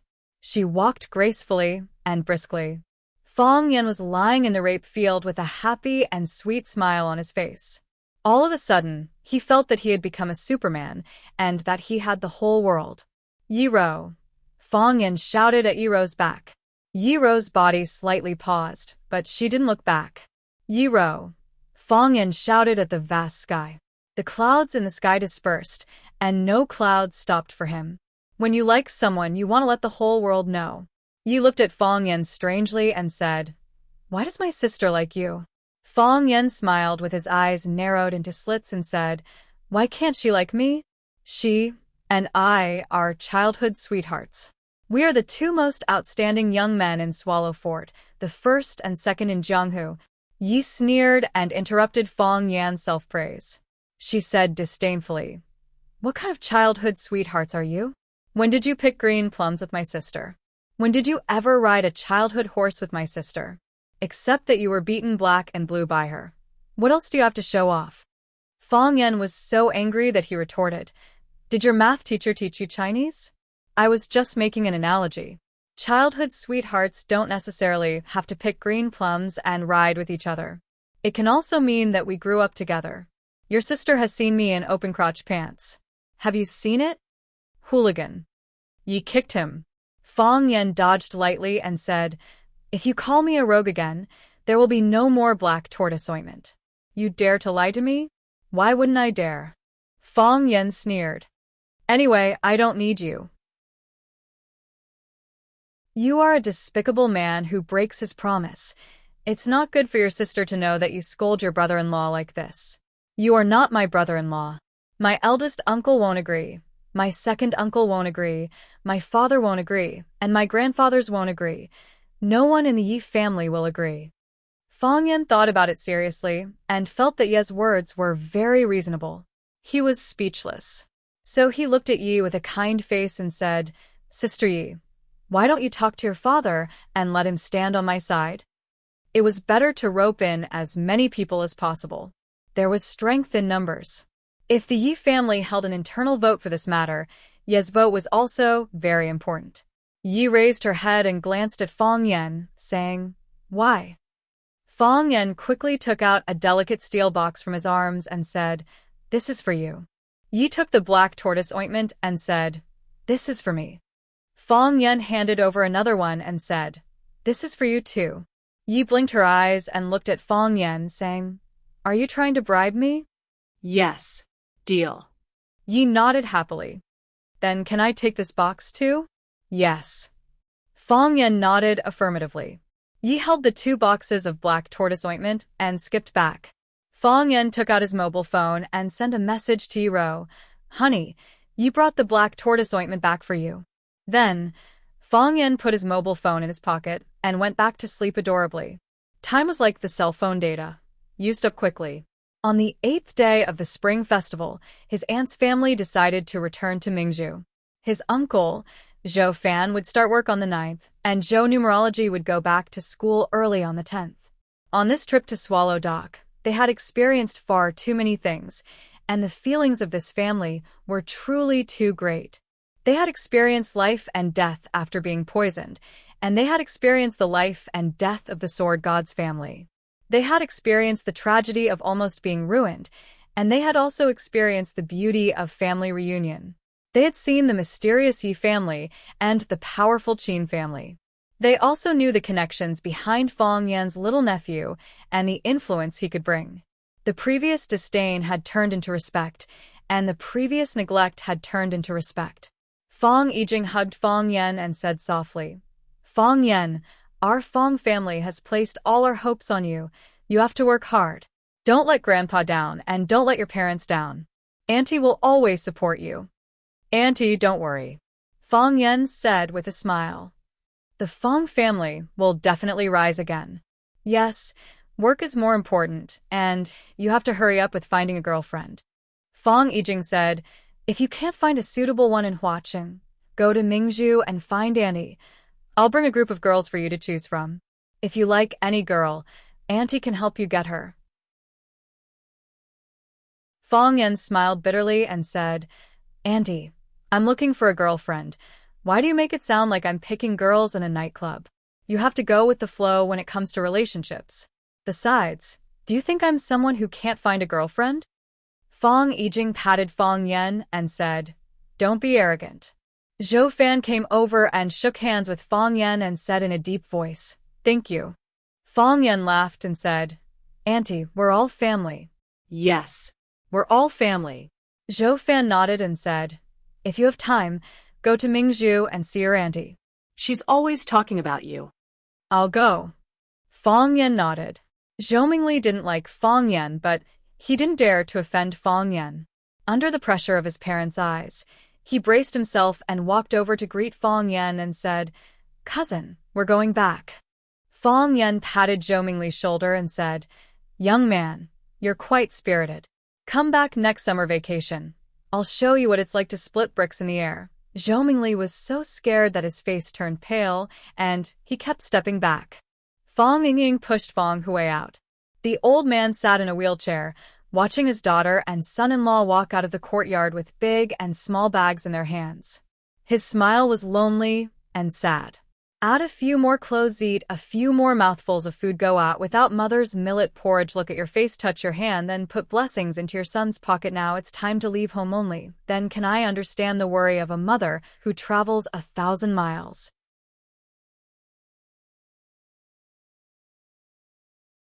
Chapter 427. On the 6th day of the new year, the core members of Swallow Fort's Handsome Men team gathered together again. They hunted 2 rabbits and a few pheasants in the back of the mountain. Zhu Ziden was lucky enough to catch a vegetable snake and brought a few kilograms of dried mushrooms and vegetables from home to stew them in a big pot. A modified version of the dragon and phoenix fight was made. The broth in the pot was bubbling, and the fragrance made everyone swallow their saliva. Swallow 4 didn't have to worry about food and water, and they were fed well during the new year. But for some reason, no matter how good the food at home was, it couldn't compare to a big pot outside. Home flowers didn't have the fragrance of wild flowers, and fat meat couldn't compare to wild vegetable soup. Wan Qian stood by the stove, adding oil and salt, stirring the pot from time to time with a large wooden spoon to prevent the meat from getting wet. Li Xiaotian, Zhu Ziden, and Qin Yanqing and Wang Kaixian, who had just returned home for the new year, were lying on the hay bed drinking wine, occasionally looking into the distance. "What's going on with Fang Yan and Yi Fengsheng? Why aren't they here yet?" Zhu Ziden drank a mouthful of wine and asked in confusion. If they don't come, then they won't come. We'll finish the meat and drink the wine. If we're late, they'll have to wash the bowls. Ruan Qian smiled. Ruan Qian's words make sense. Come, brothers, let's eat. Let's finish the soup. Chen Yanqing jumped up from the ground, grabbed a bowl, and was about to grab a spoon to eat the meat. Ruan Qian grabbed the spoon and didn't let go, saying, Wait, the meat is still raw. Yi Fengsheng is here, Zhu Ziden shouted. The chubby Fengsheng ran over, panting. He bowed repeatedly and apologized, saying, Brothers, I'm late. I accept my punishment. I'll drink 2 more bowls later. Zhu Ziden laughed and scolded. Brothers, did you hear that? Yi Fengsheng is late, and he wants to drink more? Do you agree? Disagree? Everyone shouted in unison. Wang Kaixian threw the wine to Yi Fengsheng and asked, Where's Fang Yan? Didn't you 2 come together? Yi Fengsheng gulped down a mouthful of liquor and panted heavily. He didn't come with me. When I went to his house to look for him, his mother said that he went out early in the morning. You went out early in the morning? Where did he go? Everyone looked at each other. No one knew where Fang Yan was. All right, you don't have to worry about him. Yi Fengsheng waved his hand and said, That kid is as sly as a fox. Even if we all die, he will still be alive and kicking, happily hugging a beauty and drinking wine. You're the one who hung up. How can you say such inauspicious things during the new year? That's right. No ivory comes out of a dog's mouth. Yi Fengsheng's words caused everyone to explode, and Zhu Ziden even kicked his butt. If you took the initiative to get hit and scolded by others, then you are a brother. Those who took the initiative to beat and scold you were your enemies. He's coming. Wang Kaixian pointed in the direction of Shahizi and shouted. Everyone looked over, and then everyone's expression became sluggish. It was as if they had seen a white rabbit and a big bad wolf holding hands. It was a funny and strange scene. This can't be real, right? Zhu Ziden asked with her mouth wide open. Our eyes must be playing tricks on us, Ruan Qian said. The fat on Yi Fengsheng's face trembled, and he cursed fiercely. This bastard. Fang Yan walked over holding Yi Ro's hand and said with a smile, Sorry, we're late. Everyone's gaze was fixed on Fang Yan and Yi Ro's tightly held hands. Zhu Ziden gritted her teeth and looked at Fang Yan, saying, You're not going to tell us that this is real, are you? Oh, I forgot to introduce. Fang Yan said with a smile. She's Yi Ro. Everyone's gaze toward Fang Yan became murderous. Who didn't know that she was Yi Ro? What shocked everyone was why Yi Ro appeared in front of them hand in hand. Didn't she always hit you? Didn't you hate her the most? Why did you manage to win the hearts of all the lovers of Swallow Dock? Yi Ro was a special existence in Swallow Dock. Almost all the boys of her age thought she was excellent, beautiful, and a goddess. However, no one would have the courage to strike up a conversation with her to please her. She was a goddess worshipped by everyone. The goddess should sit high up on the altar and accept the worship of the people. She walked down the altar on her own initiative and walked hand in hand with the man who was considered the least successful in their circle. Such a scene was too visually shocking. This was also the reason why everyone was so surprised but couldn't ask because of Yi Ro's presence. She's my girlfriend, Fang Yan said embarrassedly. You should call her sister-in-law. Zhu Ziden was extremely angry and said, I'm older than you. How can you call her sister-in-law? Fang Yan looked at Yi Ro with a smile and said, They all thought you were barbaric and violent before, so they don't respect you much now.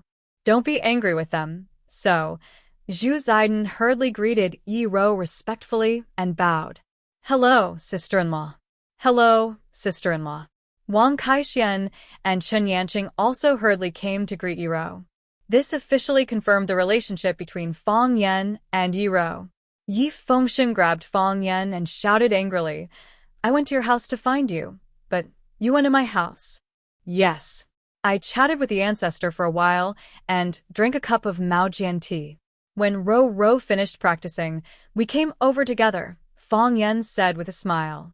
You're not late, right? You and my sister are really together? Exactly what you think. Fang Yan said with a smile. Don't you think we're a good match? A good match. Yi Fengxian glanced at Yi Ro and didn't dare to continue. He was also quite afraid of his sister, even though Yi Ro had never hit or scolded him. Wan Qian was smarter. He found a big bowl and scooped a big bowl of meat soup for Yi Ro. He smiled and said, "Sister-in-law, it's time to eat." Thank you. Yi Ro blushed and took the bowl of meat soup. Fang Yan took the initiative to get a bowl of meat soup and sat cross-legged on a pile of licorice with a few friends. He said, "The date of departure has been decided? I'm leaving tomorrow," Zhu Ziden said, "to the North Sea. These years, my cultivation has been obstructed. I've been eating and waiting for death every day. This kind of life is really boring. I should have left long ago." Fang Yan nodded and said, "This swallow dock is good, but it's too comfortable. A peaceful mind is suitable for cultivation, but a murderous mind is suitable for improving martial skills. The border is a good place. Kill a few more brats who invade our territory, and maybe you'll break through again. I'm not in a hurry, but my family has already arranged for me to go to Flower City in a while. My brother is developing in the north, so I'll go to the south." Li Xiaotian said with a smile, "At that time, Fang Yan will have to take care of me. Don't worry." Fang Yan nodded and said, "I'll introduce a few friends to you when I go to Flower City." Wan Qian glanced at Yi Ro and said, "Uncle Donghai is going down a train after the new year. I'll be third uncle's secretary." Lin Donghai had worked by Yi Daoling's side for many years, and now he was going to work in Jingjin City. He could be considered a daughter-in-law of many years becoming a mother-in-law. With Lin Donghai being sent down, Yi Daoling lacked a usable person. This time, he didn't choose from the Yi family's direct descendants or collateral descendants. Instead, he chose the smart and careful Wan Qian. This also showed the Yi family's attitude. Swallow Dock was everyone's Swallow Dock. The Yi family was willing to lead everyone to a brighter and better future. Through the last incident, the Yi family was finally willing to stand up and be the leader of Swallow Dock. Everyone praised Wan Qian, telling him to perform well and strive to become a capable person like Uncle Donghai in the future. Wan Qian smiled shyly and said, "The person third uncle values the most is Fang Yan. If Fang Yan is willing, then I won't have a chance." "You can't say that." Fang Yan encouraged Wan Qian. "Last time I talked with third uncle. He has a very clear understanding of your abilities. He chose you as his secretary after careful consideration. Otherwise, why didn't he use Yi Fengxian? Why didn't he use Zhu Ziden or Li Xiaotian? I will work hard," Wan Qian said with a firm gaze. Chun Yanqing was going to take a temporary position in a city or county after the new year to prepare for future promotions. Wang Kaixian was going to study at a military academy. In the future, he was going to walk the military path like his father. Other than Yi Fengxian, the youths of Swallow Dock were about to go their separate ways.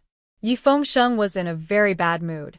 He raised the bottle of liquor in his hand and proudly declared, "Each of you have your own path. Each of you have your own place to go. I will stay at Swallow's Dock to help watch over the house.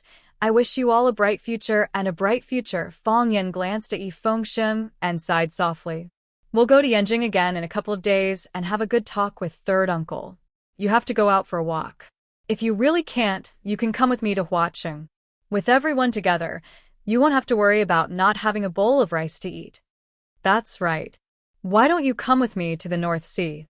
Zhu Ziden said. "Let's go to the military academy." Wang Kaixian grinned.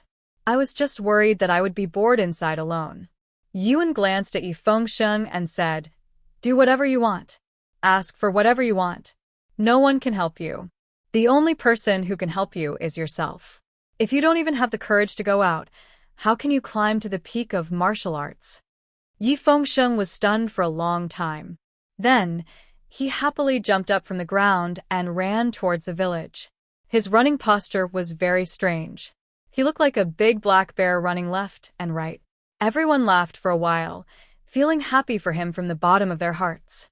Fang Yan raised the wine bottle in his hand and said, "A good man's ambition is to travel far and wide. Going home is to find the best girl. This separation is for the sake of a better reunion in the future. Everyone, I wish the Prince Charming team of Swallow Dock a bright future and success. Clang. Everyone's wine bottles clashed together. The melancholy of parting turned into bowls of burning knife after knife. Chapter 428. A few days after the New Year, the snow on the road had mostly melted. However, an even bigger snowstorm had covered the road, covering the wheat sprouts and leaves that had just emerged from the snow. The elders of Swallow Dock shouted that the snow was a sign of a bountiful year and that there would definitely be a good harvest this year. No matter what status they had in the outside world, they were simple and pure farmers in Swallow Dock. Kacha-kacha. The car rolled over the hard, frozen ground. Every time the tires rolled, the sound of ice and snow being crushed could be heard. These beautiful spirits were both tenacious and fragile. Fong Yixing was driving very slowly. The black Buick sedan was like a giant tortoise slowly climbing on the surface of the snow. Fong Yixing had been very busy these past few days. His art exhibition was going to be held at the glittering Jewel Hall. After Fong Yixing had given up on martial arts, he had focused all his attention on writing poetry and painting. As a result, he had always been ridiculed by the people of Swallow Dock. After so many years of hard work, he had finally achieved something in this area. It was indeed something to be happy about. If I can't become a brilliant martial artist, then I'll become a brilliant painter. Fong Yixing had a kind smile on his face. That way, I won't be embarrassed by that kid, right? You don't know, but when our old man talks about that kid, he's so excited that he can't help but sing. It's us brothers who have disappointed Master too much. That's why he has placed more of his hopes on Fong Yan. When the art exhibition is held, I'll invite sister-in-law and Fong Yan over to take a look. Wang Dong said with a smile. They'll definitely be proud of you when they see your work. Wang Dong was Fong Hui's disciple and also Fong Yixing's junior brother. Later, because he cultivated too hard, his qi was torn apart, causing his internal energy to leak out. Fortunately, he was discovered in time by Mo Qingdi, who used the great art dispersal technique to disperse the violent energy in his body through his acupuncture points and countless hairs. This saved his life. However, from then on, Wang Dong was cut off from the path of martial arts and could no longer gather internal energy. If he used too much energy, his whole body would ache. Wang Dong remained in the Fong family and became a member of the Fong family. He helped the Fong family manage some of the family's businesses. Following the paralysis of elder Fong Hui and the sudden death of Mo Qingdi, the Fong family's business plummeted. Their market share was almost swallowed up by others. Since Wang Dong didn't have a place to use his skills in Beijing, he could only work as an assistant to Fong Yixing's art exhibition. When Fong Yixing was rushing between Swallow Dock and Swallow Jing City, Wang Dong acted as his temporary driver. Yes, we have to bring them to have a look, Fong Yixing said with a smile, but there was a desolate look on his face.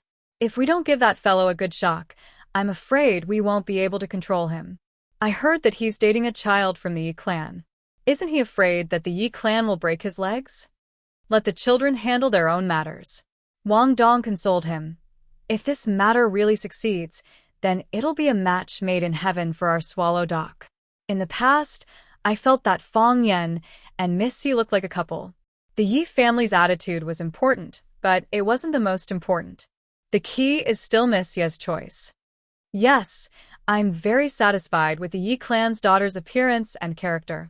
It's just that she's too unsociable, and her martial arts are a bit too high. I'm afraid that Fong Yan will be bullied. Fong Yixing thought of his son's miserable state every time he sparred with Yiro. He couldn't help but worry about his son's future marriage. If he married a girl like Yiro, wouldn't he get beaten up every 3 days and beaten up every 5 days? When it came to marrying a wife, it was naturally better to have a virtuous and loyal wife. Wang Dong laughed heartily. Senior, there's no use worrying about this. Miss Yi is proud and arrogant. There are quite a few youngsters in Swallow Jing who like her. However, Fong Yan was able to succeed. Naturally, he has his outstanding points. Moreover, who knows if this is someone's private affair, and Fong Yan enjoys it. Fong Yixing was a bit angry. He thought to himself, could it be that my son was born to be so cheap that he likes to be beaten? Pa. The car window was hit by a huge object, causing a muffled sound. Bang. Wang Dong slammed on the brakes. The heavy car skidded a few times on the layer of ice and snow before coming to a stop. Wang Dong didn't immediately open the car door to check. Instead, he sat in the driver's seat and looked around vigilantly. The red and white object had already slid to the ground. A shocking brownish-red bloodstain had fallen onto the car window. From the color of the bloodstain, it could be seen that the object had already been dead for a long time. What was it? Fong Yixing asked. I don't know, Wang Dong said. I'll go down and take a look. No need. Let's go. Fong Yixing said with a serious expression. There might be trouble. Wang Dong didn't say anything else. He prepared to start the car and leave this dangerous place. He had practiced martial arts for many years. Even though he had lost all of his qi, his intuition towards danger was still quite sharp. It's too late, Fong Yixing said. It was indeed too late. In front of the car stood a mysterious person completely shrouded in a black robe. He appeared like a ghost, like a wandering ghost in the wilderness. Trying to be mysterious, Wang Dong clenched his teeth and started the car. He slammed on the accelerator and charged towards the black-robed person. Boom! The car ran over the black-robed person's position, but the black-robed person had already disappeared. Wang Dong didn't dare to slow down. The car maintained its high speed as it sped towards Swallow Dock. As long as they returned to Swallow Dock, or rather, as long as they got close to it, they would be truly safe. He believed that no one would dare to behave atrociously in Swallow Dock. Because the ground was too slippery and the car was moving too quickly, the car's tires skidded left and right. From time to time, it would jump into a nearby ditch. Wang Dong gripped the steering wheel tightly and tried his best to control the direction of the car so that it wouldn't jump into a ditch or flip over. Wang Dong's forehead was covered in sweat, and the hair on his body stood on end. His palms were also drenched in sweat as he continuously adjusted the steering wheel. They'd already sped for quite a distance, but Wang Dong was still very clear that they hadn't escaped from danger. That feeling of fear was like a shadow following the body. It was as if the mysterious black-robed person was standing behind you and looking at you with a sneer. Fong Yixing's expression was as gloomy as the color of the sky. He scanned his surroundings for the black-robed person's whereabouts. It was impossible for the black-robed person to be a specter. He also didn't believe that there were any specters in this world. There was a notorious assassin organization in the Arab world that was named after specters. However, Fong Yixing knew that the black-robed person they'd seen was definitely not a member of that assassin organization. He'd already appeared once on New Year's Eve. At that time, he'd wanted to borrow Zhou Fan's hands to take the lives of the entire Fong family. Now, he'd appeared once again. This time, he only wanted to take his life? Fong Yixing's nerves were extremely taut. He was extremely clear that the danger hadn't truly been resolved. He'd seen a lot of things in Swallow Dock, so he didn't think that he'd be able to leave the black-robed person behind just by sitting in the car. This was because there were many people in Swallow Dock who could truly start their cars faster than a car. The fact that they'd suddenly appeared and then suddenly disappeared proved that the black-robed person's speed had already reached the limit. Furthermore, Fong Yan had said that the black-robed person had escaped in order to save Zhou Fan when they'd fought. Not everyone could escape from Fong Yan's hands. Especially escaping from Fong Yan's hands. Crack. A crisp sound rang out from above their heads. The hard metal roof of the car was sliced open by a sharp blade, which pierced towards Wang Dong's head. Wang Dong's body leaned forward, avoiding the most dangerous position, which was his head. Jump out of the car. Wang Dong shouted loudly. The black-robed person was on the roof of the car, above their heads. As long as he wanted to, he could stab them 180 times at any time. With such a small space to move around and dodge, every stab could cause them fatal damage. He shouted loudly for Fong Yixing to jump out of the car first. After Fong Yixing jumped out of the car, he drove the black-robed person towards the deep ditch on the side of the road. Perhaps that way, he'd be able to buy his senior brother a minute to escape. Even 30 seconds was fine. Bang. Fong Yixing didn't hesitate. He pushed open the car door and jumped out. His body rolled on the snowy ground, then he crawled up and threw himself in the direction of the car. He didn't run away. He wouldn't abandon his brother and escape by himself. Moreover, he was extremely clear that even if he wanted to escape, his chances of success were extremely low. If he stood together with his brother and gathered all of his weak strength together, then perhaps he'd be able to struggle for a chance at survival. When Wang Dong heard the sound of a car door opening behind him, he forcefully turned the steering wheel and drove the black-robed person towards the deep ditch on the side of the road. "Don't you like to hitch a ride?" He wanted to bring the black-robed person into the ditch. Crack. Another blade pierced through the roof of the car. This time, it was still aimed at the top of Wang Dong's head. Wang Dong's body leaned towards the back seat, but because he was too slow, the blade sliced off the tip of his nose. Fresh blood violently gushed out, quickly dyeing his mouth and clothes red.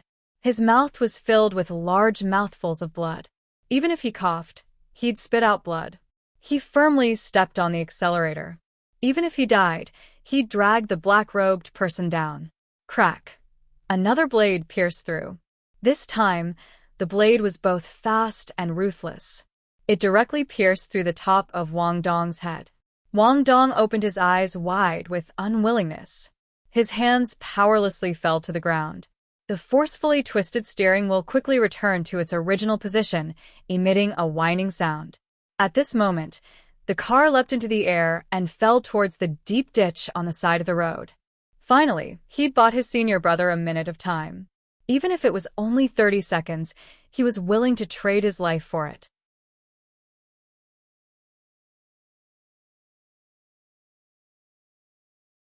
Chapter 429. The people of Swallow Dock believed that a teacher for a day was a father for life. Since Wang Dong was Fong Hui's disciple, Fong Hui was his father. Wang Dong and Fong Yixing weren't just fellow apprentices, they were blood brothers. It wasn't about whose life was more precious, nor was it about who was more qualified to live. Wang Dong had his own family, wife, and child. In the eyes of his wife and child, his life was even more precious than Fong Yixing's. His life was more important than anything else. Wang Dong was willing to fight for a minute or even 30 seconds for his senior brother. He valued friendship over life and death. This was Wang Dong's way of repaying his debt of gratitude. It was rough and deep. The black Buick flew through the air for a short period of time. Because there was a knife stuck in its head, and the handle of the knife was still clamped onto the metal roof of the car, Wang Dong's body wasn't thrown into the air. Clang. Both the man and the car fell into a deep ditch.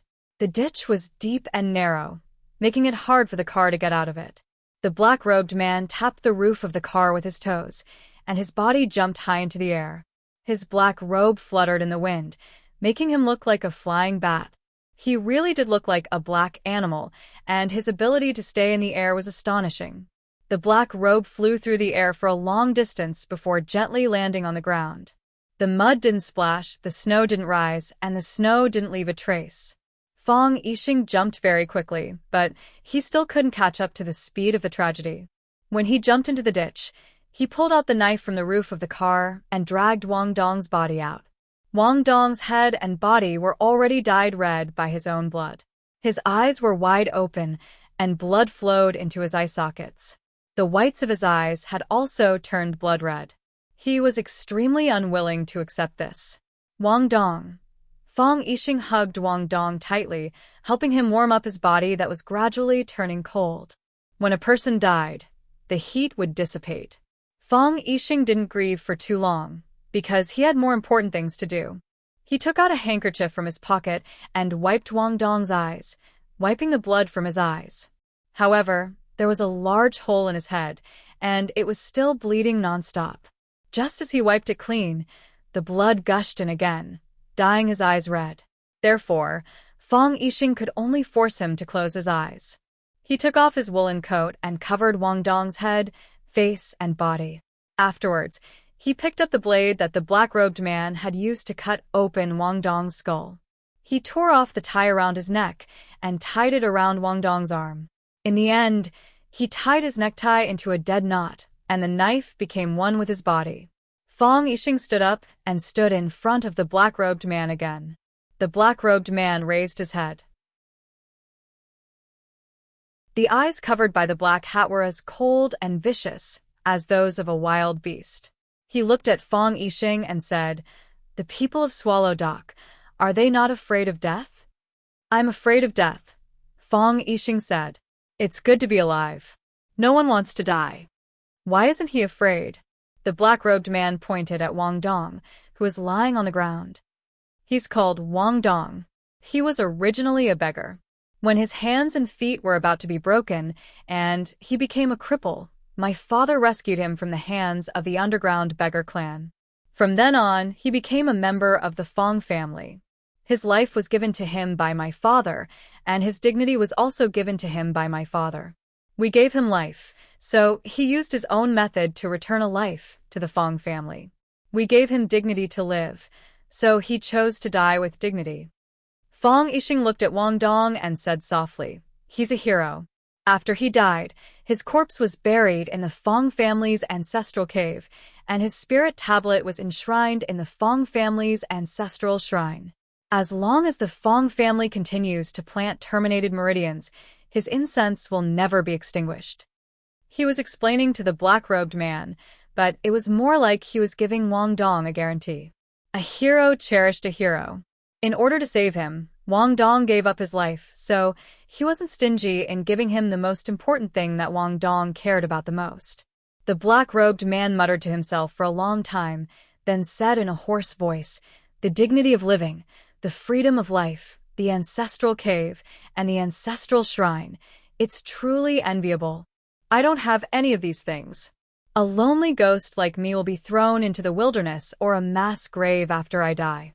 My corpse will be torn apart and eaten by vultures or wild dogs. There's no ancestral cave to bury me in, but there's still incense to burn. No wonder he was willing to die to save you." After pausing for a moment, the black-robed man asked again, "Then, what about Zhou Fan? He's a greedy, cowardly, selfish, and cold-hearted person. The reason why I chose him was because I originally thought that he was the same type of person as me. Why did he also choose that method? He'd rather sacrifice himself than poison the soup? And why was he willing to die for you?" A proud and gentle smile appeared on Fang Yixing's face as he said in a loud voice, "Do you know what home is?" "Home?" The black-robed man thought about it seriously. He really didn't know what home was. What exactly was home? Was it a house that could shelter you from the wind and rain? Was it a pile of luxurious, high-class furniture? Or was it to provide you with different women every day? Home is a family. Only when there are people can there be a home. When you get home from work, your wife will have already prepared dinner and boiled chicken soup. When you go out for business, your son will call you over and over again, asking why your father isn't back yet. The two of you will sit at the same table and eat. You will scold your son for his naughty behavior, and you will teach your daughter to study hard. Even when other children's parents come looking for you, as a father, you will stand up and apologize to them or argue with them. Fang Yixing's smile was very gentle, but his eyes began to tear up. The wife he mentioned was his wife, and the son he mentioned was his son. The family he mentioned was his family. He probably wouldn't have the chance to enjoy this kind of happiness ever again, right? You're right. Zhou Fan is indeed the type of person you described. In terms of personality, he is the same type of person as you. But he can't betray his wife and child, and he can't abandon his family and happiness. He has experienced it, and he has enjoyed it. Those who have experienced it and enjoyed it will never be like you, like an animal's way of thinking and acting. He fearlessly told the truth and saved the Fang family. The Fang family also gave him tolerance and understanding, and gave him a complete family. The black-cloaked man nodded and said, "You have taught me a lesson. What you said is something I have never experienced or enjoyed, but it is very comfortable to listen to. I don't want to give up my life. I want to try my best to live. That's why I live my life for others, to kill people. The black-cloaked man looked at Fong Yixing and said, I respect you. I gave you a chance. Unfortunately, until now, no one has come to save you. Then I'm sorry. No need to apologize, Fong Yixing shook his head. I don't accept your apology. You don't need to give me a chance. I don't need any chance from you. I know you came for my son, but this is even more worrying than coming for me. As a father, I don't have much ability, and when my son is in danger, I can't do much. But I have learned some martial arts before. I can't help him much, but I'll help him exhaust some of your strength. The hatred in the black-cloaked man's eyes disappeared, but his voice was still hoarse and unpleasant to hear. But he said with an extremely serious tone, I like to torture people, but I won't torture you. You will die a quick death. Fong Yixing didn't say, thank you. He wouldn't say thank you to such a person.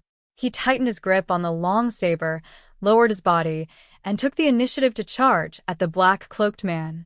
Crack, crack, crack. The leather shoes on his feet stepped on the hard layer of snow, causing the accumulated snow to make crunching noises. He rushed in front of the black-cloaked man, and then slashed at his head. Mountain-splitting saber. This was the simplest and most vicious move among saber techniques. It was the saber technique of the Zhao family of Swallow Dock. After that incident, he had tried countless times, and this was only one of his countless failures.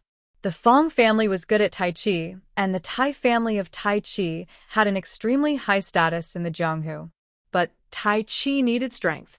Tai Chi without the support of strength was just fancy Tai Chi. Some Tai Chi experts didn't even need strength and only needed technique to bring someone down. But Fong Yixing knew very well that with his Tai Chi cultivation without strength, facing an opponent like the black-cloaked man, the only road left for him was death. He didn't want to win, and only wanted to fight to the death. The saber's energy was sharp, fierce, and decisive. The whistling cold wind was slashed apart by this saber, and even his body became hot. Fong Yixing could only use 70% of his power in this saber, but because of the murderous intent in his heart, there was an additional power that could frighten one's soul. Whoosh!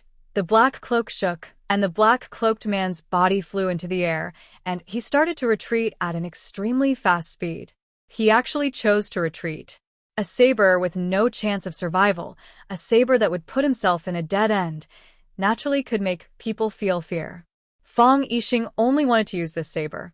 Fong Yixing thought that he could only use this saber. The black-cloaked man retreated, and his battle intent surged once again. The long saber that was tied to his palm and arm let out a sharp sound, waiting for the moment to drink blood and seal the throat to arrive. Fong Yixing's body rushed forward, and he chased after the black-cloaked man. One retreated and the other attacked. Fong Yixing ran faster and faster, and in the end, his feet didn't even touch the ground, and his body jumped high in the air. Another saber slashed over. It was still a machete. A machete with no defense, a machete with no return. Pa! The black-cloaked man swung his long sleeves, and a long black cloth covered Fong Yixing. Fong Yixing didn't dodge, and his saber slashed towards the black cloth. Rip! Fong Yixing's saber slashed a huge hole in the black cloth, but Fong Yixing's body was kicked away by the black-cloaked man's leg that came out from below. Thump! Fong Yixing's abdomen was hit, and his body fell onto the snowy ground, sliding backward. He slid for a very, very long time until the inertia disappeared and his body finally stopped. He felt a sweetness in his throat, and a large amount of blood came out. I'm not dead, and I didn't lose my saber. Fong Yixing wiped the blood from the corner of his mouth, and the saber was still tied to his arm, and he thought, I can still slash again. You're tuning in to the Dreamy Chapters YouTube channel. We're so grateful for your support, and don't forget to subscribe to join us on this incredible journey through captivating stories. Your generosity through donations truly makes a world of difference, as it's the primary source of revenue that allows me to expand and enhance this channel for you. Thank you from the bottom of my heart for being a part of this adventure.